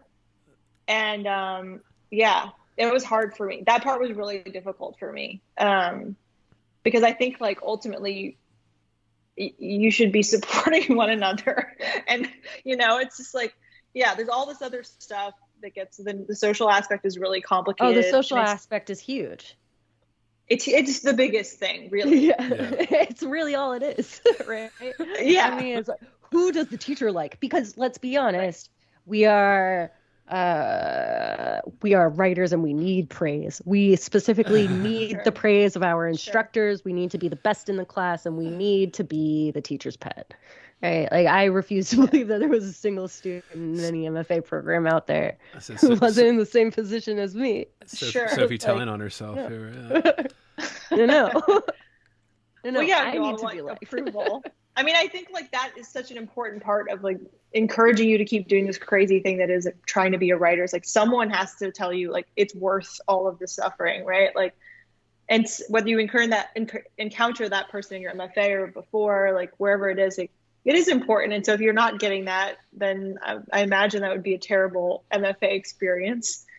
I felt supported by Chris, who was our main faculty member and was extremely generous with his time. And like, I don't have any complaints about faculty necessarily. I think it was just like, we lived in a town where there were no like-minded people. It was like, what was this, Andy, like 20 of us, like across 3 years, maybe less? 22, but that fluctuated because people kept dropping out. But right. Yeah. That was not something that I experienced. That's interesting to me. I feel like, but there was also never any threat of not passing. Well, no, there was never. Yeah, there was never. No, there was not that. It was not possible. You would have to you would have to just have no thesis, I think. We're not going to talk about that happened at ours. Yes, that has happened. That has happened. Yeah. Somebody just shows up and there's nothing there. There's nothing to turn in. Yeah. I mean, the whole thing, I mean, yeah, it's not like a bad thing. I know why people are frustrated by it, but it is this kind of, if you want to be in that world, you have to kind of go through it almost. The way the industry has now been set up since kind of the explosion of MFA programs, that if you're not going through an MFA program, you're going to be looked at the other way. You're not going to be passed over for the fellowship or whatever it is. Even if you are a big time writer, if you don't have that master's degree to be able to teach in the program or something, they're not going to put you in there. You see this with a lot of like, in poetry, at least the Instagram has taken over everything. So you see a lot of Instagram people that sell a lot of books, publish a lot of books. It's not very good stuff. We've talked about on this podcast, but they're not getting hired at these jobs or these prestigious places because they just don't have the degree that like literally the state requires you to have to be in the faculty. Yeah. And like Lee said, you go in there and it is this kind of baptism by fire in a lot of programs, depending what it is. If you not understanding that there is these kind of social dynamics that play into it, and you kind of goes back to what Lee was saying, Lee, about blocking out this noise where it's like social media comes into the workshop a lot, especially in more recent years, where they're comparing what's happening in this room to like what's happening out in those timelines out there. People are scrolling and that gets into it. And like you said, it's really not anybody's fault. It's just how, we kind of all fell into this, the way the system is set up, and now we're all just trying to fucking deal with it. Like, I don't know. I'm just always curious. Yeah. I will say, like with our program, I was very grateful that we got all that teaching experience. I'm pretty sure I would not have gotten a teaching job if we hadn't had a crazy amount of teaching responsibility while we were doing our program. So I think that was definitely. I think I would have felt lost. Yeah, it was a lot. We were like teaching 2 classes. Right? Yeah, 2 every semester for basically your last 2 years, the whole time. Yeah. So by the time you get out of there, you could teach a good 8 to, if you wanted to push it, you could teach 8 to 12 sections by the time you graduated. That's, which is a lot compared to some MFA programs out there. And we did have ours was 3 years where Lee and I went. So we had an extra year to kind of, and then really that does help a little bit, having that extra year to finish the thesis. If you're doing teaching on top of everything, Right. you can set that up so that you do have a nice block of time that last year to really get your project done, to the point where you do something like Lee did, where you can, okay, you can do a project you're working on your MFA, and that can become your first book. You know, you can actually do that. And there's, you know, pay to play ones, there's all that kind of shit. Like Lee said, if you're really struggling, then maybe it's not, and you don't need it if you're a fiction writer, especially, and you're not necessarily doing the literary side of fiction. That was always a contention. I know in a few workshops, people that were more into the pop side of things, and they would get reamed for it in like workshops and things. But it's like, yeah, dude, but like they're into like, you know, fantasy or whatever, and they want to be a better writer at fantasy. Like, you know, like it does kind of shut off certain side, because it does focus mainly on the literary. But so if you're somebody that wants to write fantasy novels, do you need to go to get an FA? Probably not. You know, you can go to New York, or you can just do the soliciting and keep working. I mean, there are also alternatives. There are like other kinds of like online writing workshops that do, you know, specialize in like fantasy writing or in young adult or whatever it is. And I would say also like MFAs are also starting to welcome that a little bit more. Well, they have to, dude. They got to get those butts in seats, dude. yeah. They got That's a machine now, And this, well, if you teach creative writing now, a lot of your students, your undergrads, are writing genre. Like, it's a minority that is writing literary fiction, which is like, I found that difficult because I was like, I don't read that. I wasn't trained in how to coach a student how to write a plot-driven book about, I don't know, another world. Like that isn't literary. I don't know. So it's like, oh, do we have to start training our MFA students differently in teaching? Like, because it is a different type of writing. The way it works is different, I think, at a certain level. So it's when structure becomes more emphasized, because you're telling a sequence of events as opposed to the kind of consciousness expansion or playing around leisurely in somebody's head. Action becomes very important. Action. Like pre-plotting, pre-planning, writing things out, which is not how I work, but I don't know. What is your process like with your kind of how you know, do you get an idea? Do you just kind of fuck around and find out? Do any outlining? Does it vary? Kind of, what's your process with your... Yeah, I mean, I think one of the lessons of the pandemic was that being out amongst the world and people is a big part of my process. Like, experiencing things, like sitting at a bar and talking to a stranger, like whatever, just encountering human beings in some way. And I felt throughout the pandemic, when we weren't doing that, I felt rather just sort of disinterested in writing, generally speaking. And I really, really had to force myself to sit down every day and just write something, which is another part of my process. I think I've always been a very incremental writer. I can't sit for 3 hours at a computer and just write. This just doesn't work. So like 30 minutes, an hour, maybe, like every day, whatever it is. Like, I'm not good at being that kind of long-winded writer. So, I mean, that's how I wrote my first book, was just like sitting down every day a little bit and paying attention. I always kept a journal that I would like write down little ideas or things, like images or lines I heard or something. And then eventually it just accrues into this thing, and, you know, becomes, oh, I have a thing that could be a novel, or like there were two different things I was working on. I was like, oh, these are connected. And so I don't pre-plot anything. I don't ever know like what I'm going to be doing before I have like the image or the character or whatever it is. And I just sort of like write into the space. So yeah, I'm not like extremely process oriented, maybe is the answer. Like I said, listeners, a true literary talent at the beginning there, you just dive in, see what happens there, and you make it into something, you mold it, right?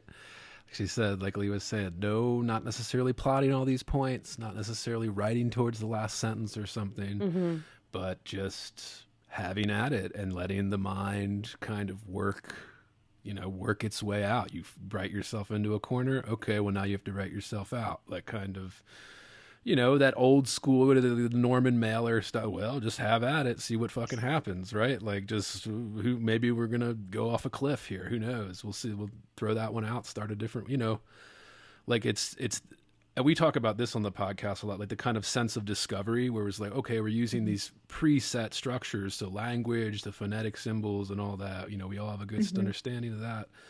But then we're like kind of discovering, like we're using that to kind of map out, or, you know, they always, that's the phrase everybody uses in scholarship, the mapping of consciousness or the story or the character or something gets mapped out slowly. But yeah, I'm just always curious, writer's process. Lee said she's got a schedule she sticks to, morning, just chunks at a time. And then, you know, 6 months, 8 months, a year later, you have a novel and you're like, oh shit, like, I guess this is a novel now, you know? But yeah, I'm always curious. Are you a revise as you go person, or a revise the full thing fully after, or both? Both, but I'm definitely, I am very slow, and part of that is because I'm constantly revising, which is what they always tell you not to do. I feel like when you're a young writer, just I'm very much the same. Really? Andy and I have this fight because he's like, no, just get it down. Yeah. Just get it down. It doesn't matter if it's shit. I'm like, it matters. Yeah. It's personality. Like I can't. Right. Like I can't move on. You couldn't do it. Yeah. It's just, I think that's what it is. So I'm always curious about the revision process, because I know that is wildly different for everybody. So I mean, I think just like being okay with revision in some form is important, because I feel like young writers are so against that. Like they don't want to rework and revise, just generally to paint a broad sort of swath of the young writer culture. But like, I feel like think we're such hot shit, you know? Well, yeah. Like when we've just written something, we're like, yes, the hottest shit. This is gonna blow up the workshop. Right. It's perfect. They're not gonna know. They're not gonna know what hit them. Yes, exactly. But it's not. Rarely is that true. And so, like, no, never. Being okay with tearing it apart. I think that's my favorite thing to teach. Like revision is important, and it's okay. And don't be so precious with your work. Like, learn detachment. Like, you're going to become a good writer by detaching yourself emotionally from the work and like hacking at it and being honest and true to the story and what the story needs, not like whatever your feelings are about it. So, I don't know. Revision is important. That's the takeaway. Yeah. It's always like, younger writer that's like, oh, I don't want to revise. It's usually not a seasoned writer that's like, no, fuck, you got to revise. Lee, we have a few more questions. I know we're over time. Are you good to chill for a little bit longer? Do you got to run? I got a little bit more time. Okay, good. Yeah, the last couple of things I wanted to, the leaving higher ed. What made you decide to take that leap? Because it is scary. I mean, Sophie's considering it now. She's still kind of hanging on. I was kind of forced into leaving higher ed. You did it by choice. This kind of, why is the grass greener? I mean, I think it was, my hand was forced in a certain way. Like, I was teaching at Clemson for a couple years, and that was honestly a really great gig as far as like full-time lecture gigs go. I got to teach in the honors college. I taught creative writing. I never taught comp, which I can say was, no offense to comp students, but the actual teaching the classes is brutal. Yeah, comp sucks. Yeah. So that gig was just gonna move my mouth and not actually have words. Yeah. All the things that you're saying but not saying, we hear. But then I moved down to New Orleans because I really wanted to live somewhere where I actually wanted to live, which is not something you get in academia. You're sort of just, you go wherever you can get a job. But I was over that. And so I moved to New Orleans and was teaching remotely because this was during the pandemic, so I could still retain my position for a while. And then they said I couldn't after a certain amount of time, and I would have to come back, and I wasn't willing to do that. And so I applied for a few positions that happened to exist in New Orleans and Baton Rouge. And Baton Rouge is about an hour and a half to 2 hours away from New Orleans. And I did get a full-time teaching job there, but it was comp. And it was, I think, the first semester back. And this is a Southern school. And so there was no social distancing. I think the desks were about 6 inches from each other in a basement. And a week into the term, Hurricane Ida hit. And I had to go back and evacuate to Alabama for 2 weeks. And so it was a lot to try to, teach remotely from a cabin in Alabama that didn't have good internet. Also worrying if my home was going to exist anymore because it was a Category 5 hurricane, and also worrying about COVID up to that point, and also making $32,000 a year, I think was what I was being paid. 5 comp classes I think I was teaching, actually. Oof. And Per semester? all my That's yeah. really not enough for teaching that many. And I was driving 2 hours one way, and no chance of promotion, sort of the typical lectureship. And I just was like, I can't do this anymore. I think I hit the breaking point, you know, like I can't survive on this. Like I should be able to get a teaching job in New Orleans, all of these things. And so I was like, I just need to be able to, I'm 32 at the time. I was like, I would like to be able to pay my bills. You know, it's extremely stressful always be worrying about money. I didn't want to do it. And I love teaching. But yeah, I was like, at that point I started Googling writing jobs that pay over, I don't even know what the number was, like $60,000 a year, remote. And I think like a job working for, it was a government contractor had posted a senior communications job. And I didn't know what that meant, but I read the vague job description and I was like, I can do this. Like I can do this. And so I just like went through that process and like got a clearance and like security clearance and like did all the things to become a corporate person, and have sort of been doing that for a little while in addition to teaching in this like low res ish capacity. But yeah, that's, sorry for talking a long time, but that's sort of what's happened. But yeah, it has been difficult to sort of detach myself from my identity as like a person in academia that teaches and like talks about writing. And you know, there's no romance to the job I have now, but there certainly is, even if you're like suffering in academia. How is it like balancing the kind of, I know, I guess you said you're doing remote work for the most part. Mm-hmm. How is that like balancing that on top of, you know, getting your projects done, dealing with the meetings, the conferences, you know, the pitch meetings with the agents and the editors, and how is that like when you're balancing that? Is that, I mean, I'm lucky that I'm still working with my agent on my first book, and I trust her, and I feel just very lucky to continue to have a working relationship with someone who I know that my work is in good hands and that like we have the same vision. She works with poets. She works with sort of lyrical essayists. So I know she's not just like trying to make a lot of money and turn my book into this poppy thing, right, which is rare. Yeah. And yeah, she's great. So That's awesome. We've had a continuous relationship, and I've been working on a proposal for a nonfiction book and a set of stories. And all of that has been through, you know, having a manuscript I put together on like a robotics during the pandemic and throwing that out, and, you know, slowly chipping away at this manuscript that I didn't know was going to be a book. I mean, it's been this like long drawn out process of where I didn't think I was writing or didn't feel like writing for a long time. And now I finally think I have a book. So anyway, that's been the general writing process recently, but it's having a full-time job 5 days a week with like, you know, the sad number of days Americans get off, like 2 weeks or whatever. Like it requires being much more regimented about my time and like getting up early and sitting at the desk. And there's been a somewhat of a learning curve with that. yeah, I can't imagine like, and listeners can hear this, right? Like you see Lee is doing it, like she's doing this, and like you have to have that schedule, like that little, you know, it's a cliche now. The writers will tell you, protect your writing time. Yeah, like you have to kind of stay on that little regiment to get your 30 minutes in before the shift starts, or, you know, you got to clock in on the work from home thing or whatever it is. And it's just, yeah, because then, you know, it's not like you can just do it on the clock because you're distracted, you know, like you can't just like take an hour or something.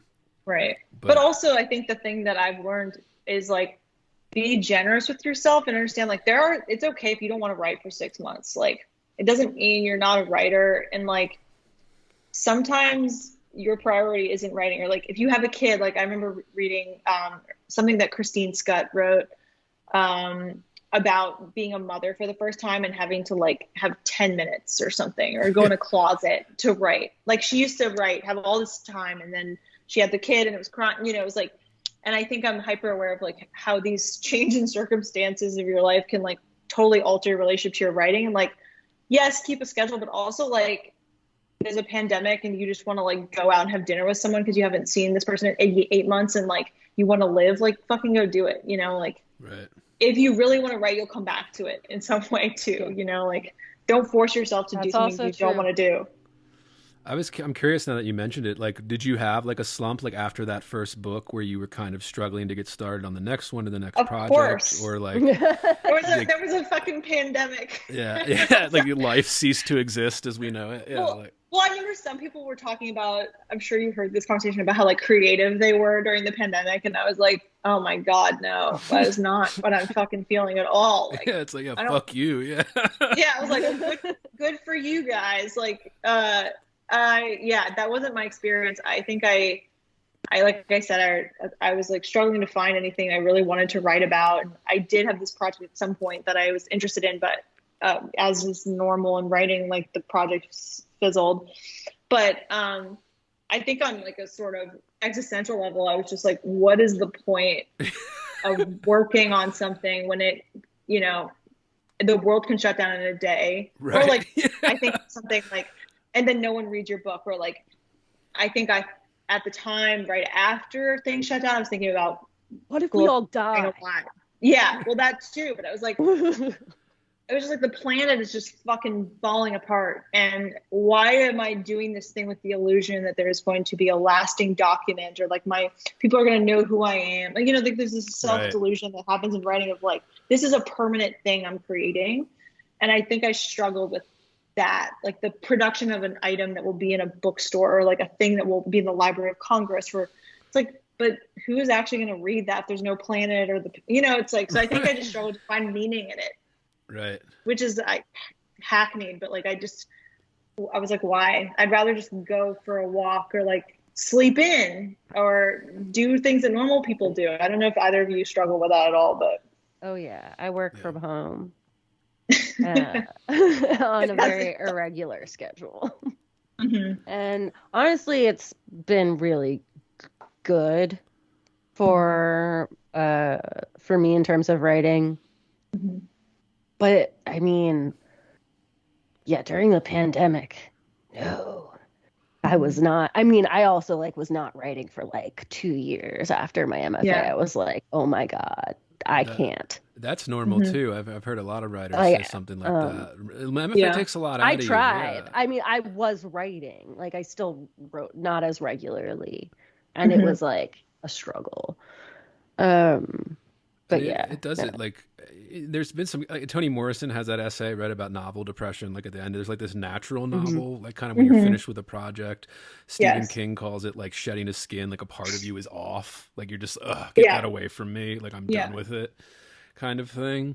And then there's like this little period that's like just like you're kind of looking for the next project, you don't quite know where to go. But then a pandemic on top of that, where the world ceases to exist as you know it, so you can't just go out to a bar and get some drinks and be like, you know, I just finished this novel, I'm struggling to get the next project or whatever.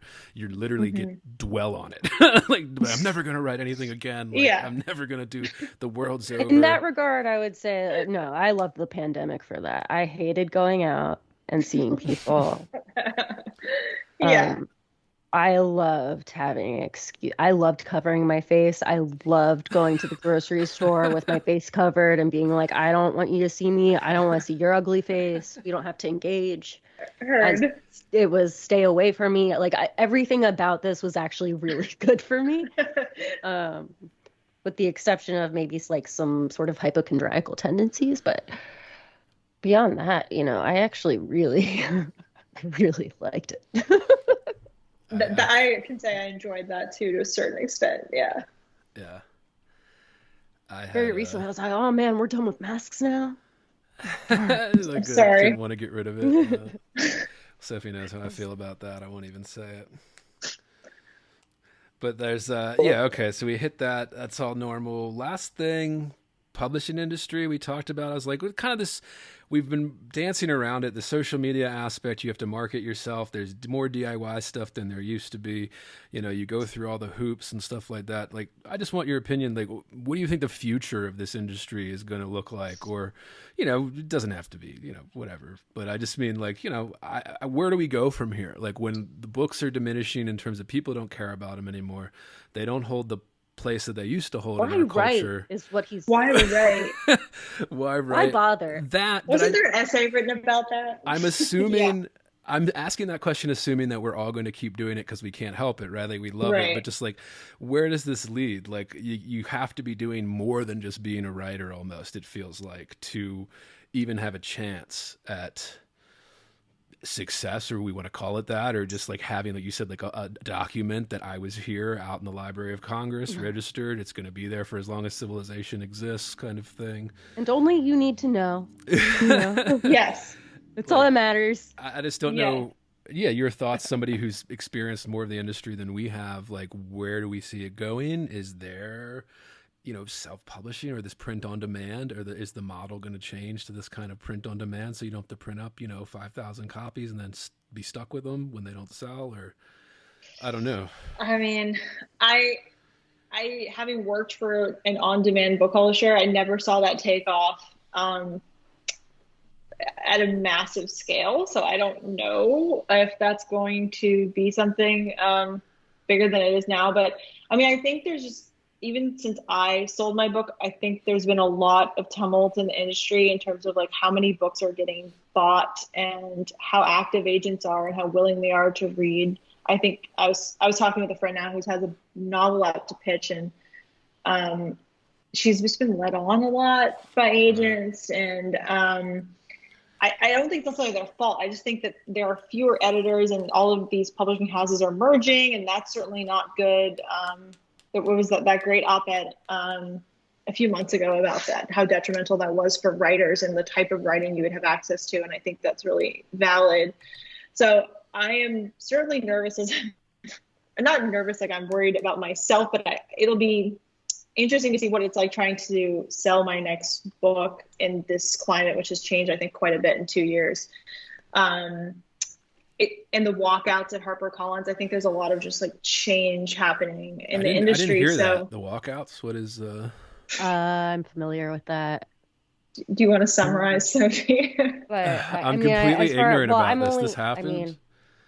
People walked out because of something they were publishing, or contract negotiations, or pay negotiations. I don't know exactly the nature of their complaints and desires, but I know it's because they aren't sufficiently compensated, which isn't a surprise to anybody. Right. But yeah, I mean, I think all of that is good, and things are changing for employees and authors alike. And I don't really know. I mean, I think I am very much outside of like what's going on. I'm not on Twitter really. I have a Twitter account, but I don't use it. I don't know what these conversations are. And I think right now that's better for me to be outside of it while I try to figure out my own relationship to my writing and what kind of person I want to be in the writing community. I think right now, like, I enjoy mentoring and like having an intimate relationship and still being, and like having a small group of friends I can talk to, or like you guys, like having these spaces. But as far as a larger group, I don't know. I've stayed out of it, and I think for now that's healthy. And I don't know. I can't make any predictions about the future of the publishing industry, but I hope that we revert back to a more like openness to experimental work. I would love to see that. I don't know. I just feel like with Giancarlo at Tyrant Books passing away, I think in the past year and a half, I think that's been an awful thing for experimental, interesting voices. And I don't know if anyone's filled that void yet. I don't know, because I'm not so outside of it, but yeah. I don't know if anybody even can fill those voids like they would have come in, like they did, like Tyrant did all those years ago, kind of come in and start exclusively publishing something like that. You know, you could do that, but it's going to be such a long road compared to what it was even in the 90s if you were going to start a new magazine, or we could talk that, magazine implosions. Like, but yeah, I don't know. I was just curious for your take. Like, yeah, this thing that we're all orbiting around trying to grapple with, because not only are you grappling with the things you always did, whereas like, okay, this is a corporation and you're trying to make art and they're trying to sell the art. There's going to be things you're going to have to give up. There's going to be things they want changed, right? Like you're dealing with a big conglomerate now. So that's always been a part of it. But now it's getting to like that conglomerate is not making as much as they used to. Right. They're not Right. able to hire as many editors. They're not able, the editor quality has gone down in a lot of places. Yeah, I mean, I see books with typos. We read books on this podcast. Sophie and I find typos all the time in these major presses releases, and it's kind of unbelievable. Like we've We reached this do point. also Yeah. always aim for the cheapest paperback we can, That's true. Yeah, but there's just always just including the state of it. occasional print on demand. Yeah, there you Yeah, go. yeah. And all, yeah, I mean, it's, yeah. So there is, you know, it looks bleak, but I think like there is like we're in an apex. We're going to reach a moment where we have, like, the industry has to adapt to the new climate in some way, and they've kind of been dragging their feet on it. Well, and it's just, well, and also that happens so quickly for a huge corporate conglomerate like a publishing house, one of the big four now, right? Like for them to just pivot and shift to something different, that's going to take a decade. Like they're not going to be able to just shift this huge behemoth like in directions in the water or whatever. So that's going to be a lingering effect over the next decade here. What is publishing going to become? I don't know. But we're going to keep plugging away at it. Yeah. Keep And doing it. again, it's going to look different, I think, if you write like prose versus, you know, if Right. you write poetry. Unless like you're a huge big name poet, you're probably not getting published by like FSG, for example. You're Right. probably, you know, going to Red Hen, going to Tin House, going to one of the places that's going to publish your first book, going to Four Way. Even those, yeah. I mean, you know, that I mean, those are dwindling, like kind of like those are like kind of, because you have to have an endowment. You Yeah. can't. We did this with magazines. Right. Lee and I Yeah. texted about that big blow up in like the magazine, literary magazine, where it's like, yes, like we have to, you know, people are constantly creating new literary magazines. I applaud that effort. I like the idea behind it. I think people should be doing this, but then at the same time, it's like a lot of them are started by like overzealous grad students that don't quite know what it takes to actually run a journal sustainably, i.e. not losing money and just doing a labor of love thing where like you're spending all of your free time going through this thing, running the website, making sure you book the tables at AWP, paying the well, and fees yeah, and for there's that, no like- running a journal without spending money. Right. Right, So like right. this Right. kind of, so now the only journals that can So survive. you start from a deficit. Yeah, well, the only ones that survive are ones that have university endowments that they can glom off of, so they just have money to operate. Or the big ones like Harper's, New Yorker, like the ones that sell enough through subscriptions and donations that they can sustain a big global distribution for a magazine in people's mailboxes every month, you know. But yeah, I don't know if you wanted to talk that magazine or not, Lee. I know we're running over time here. We're yeah. You've been very Yeah, generous. no. I am curious to hear. I mean, this is the you're laughing like I'm gonna say something crazy. I'm not. Start talking about cock and endless balls again. I missed that episode. I'm gonna have to go re-listen. Well, little Allen Ginsberg for you. Okay. It was mostly about cock and endless balls. We talked about this gratuitously. Yeah. Yeah, I mean, I've had adequate bourbon to just want to know what you're reading and watching right now. Reading and watching. I am reading this sort of interesting book that I put down years ago and then I decided to pick up because I can't find anything I want to read. And of course the name is going to escape me, but it's a sort of blend of nonfiction and fiction about women in turn of the century Philadelphia, New York, Black women and their sort of like sexual freedoms and sort of experimentations with romance that was often coded as like socially undesirable, but the way it's being framed in this text as it was a sort of like reaction to the confines of slavery, and this was like a very cool experiment happening in these neighborhoods. And it's sociological. It's based on sociological research, and so a lot of it is. I don't even know how to explain it. I feel like you just need to pick up this book, and I'll like type you the name later. But the style is really interesting. It's not dry. It's sort of a reimagining, and I think it's mostly third person of what these women were doing, like in the bedrooms. Obviously, there was no idea what that actually was happening there, but like it's really evocative and powerful and immersive, and something I needed. And I will get the name of it. Of course, I'm forgetting. But I'm probably watching the opposite, which is a lot of garbage. Love it. That's what I want to hear. Since the beginning of the pandemic, my friend in New York and I have had a weekly date where we watch a reality show together. Which one? I like that. We just finished Bachelor in Paradise, which was very rewarding. Very nice. And now we're watching season 2 of, oh my God, what's it? Her name? You've seen it on Netflix. She is I could say it. It's not unorthodox. She's like the head of the modeling agency, and she was an Orthodox Jew, and now she's very wealthy and like, works in fashion. What's it called? You know what I'm saying? It's a great reality show. Is it like Project Runway, or is it like? And it's more about her life and her daughter's lives post this experience. I feel like I just recently watched the trailer for this. You did, because it's being pushed hard. It just came out last week. I just watched it. It's extremely trashy, and I love that. Yeah. What about you guys? Anything good? Always trash TV. I mean, I like to keep up with that stuff. I've always been into movies and stuff, so I try to keep up with the stuff prestige TV. But I mean, yeah, dude.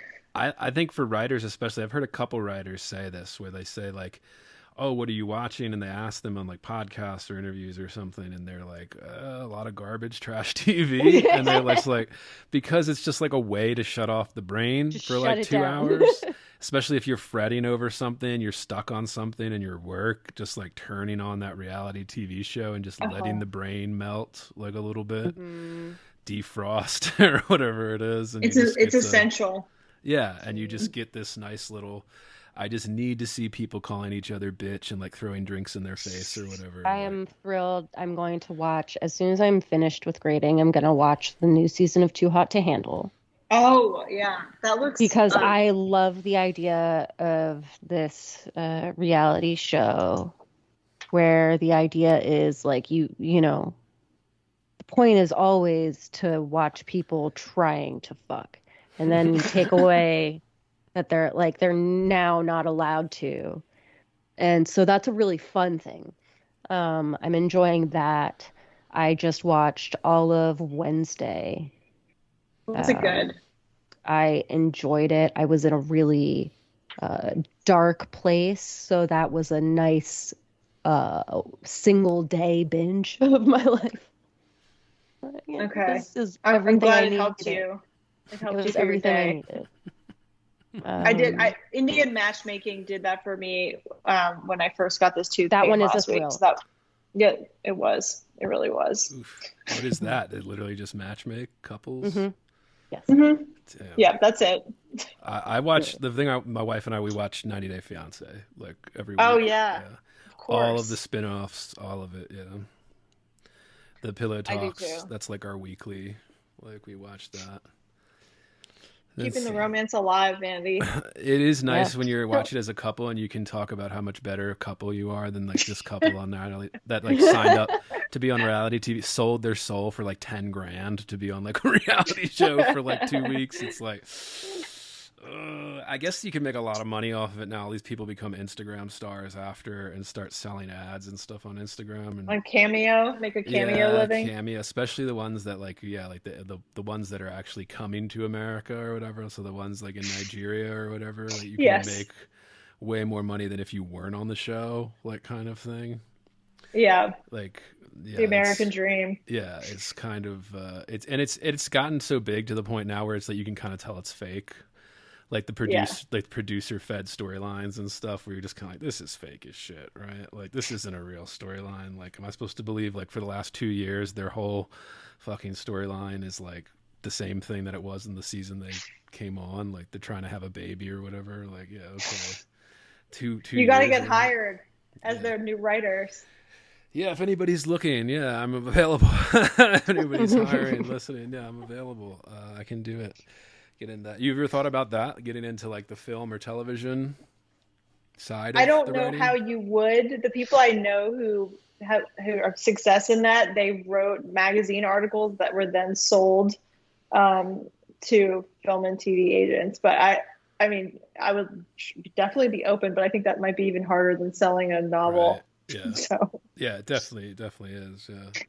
Well, I'm feeling really inspired to like go watch Laguna Beach. yeah, we should all go. Yeah. We should all go watch Laguna Beach. Wind Yes. down. Thank you for doing Reacquaint this. ourselves with 2006. Yeah, thank you for doing this, Lee. It's been great. Sorry we went over. Lastly, where can our listeners find you and your stuff? Handles, website. We're going to link your book and all in the description of this podcast, but your website and social The media. website. I unfortunately have an Instagram, but yeah, you can just click on the page or Google me. It should come up. We'll but, link your website then too. Is it leematalone.com? Mm-hmm. leematalone.com. And then your handle at Instagram is... It's embarrassing. You should just write it down. It's something ridiculous. We want you to say it. I'll say it. Sack69. Like, Yeah. It's what an ex-boyfriend made for me, and I kept it because it is perfect. It's Book Slut 69. You got it. It's Live, Laugh, Lee. That's good, Laugh, yeah. Lee. Yeah, it's really brilliant. It's the pinnacle of my writing career, I think. But anyway, a good pun. but thank you guys for Yeah. having No, me. thank you.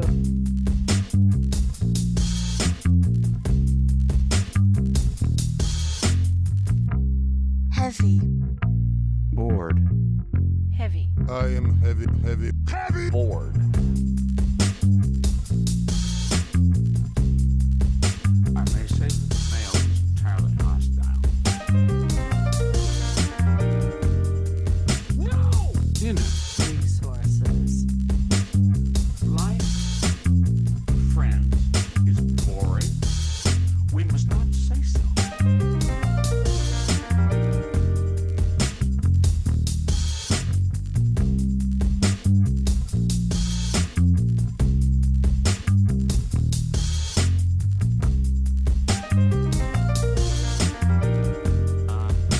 Are you radioactive now? inner, Resources, American resources. being bored. Some activities are intentional, right? It shows such a lack Heavy. of gratitude for life. Bored. I aspire to boredom, I Heavy. should say. Bored. Heavy. I am heavy. Bored. Has you the night sweats and the day sweats, pal?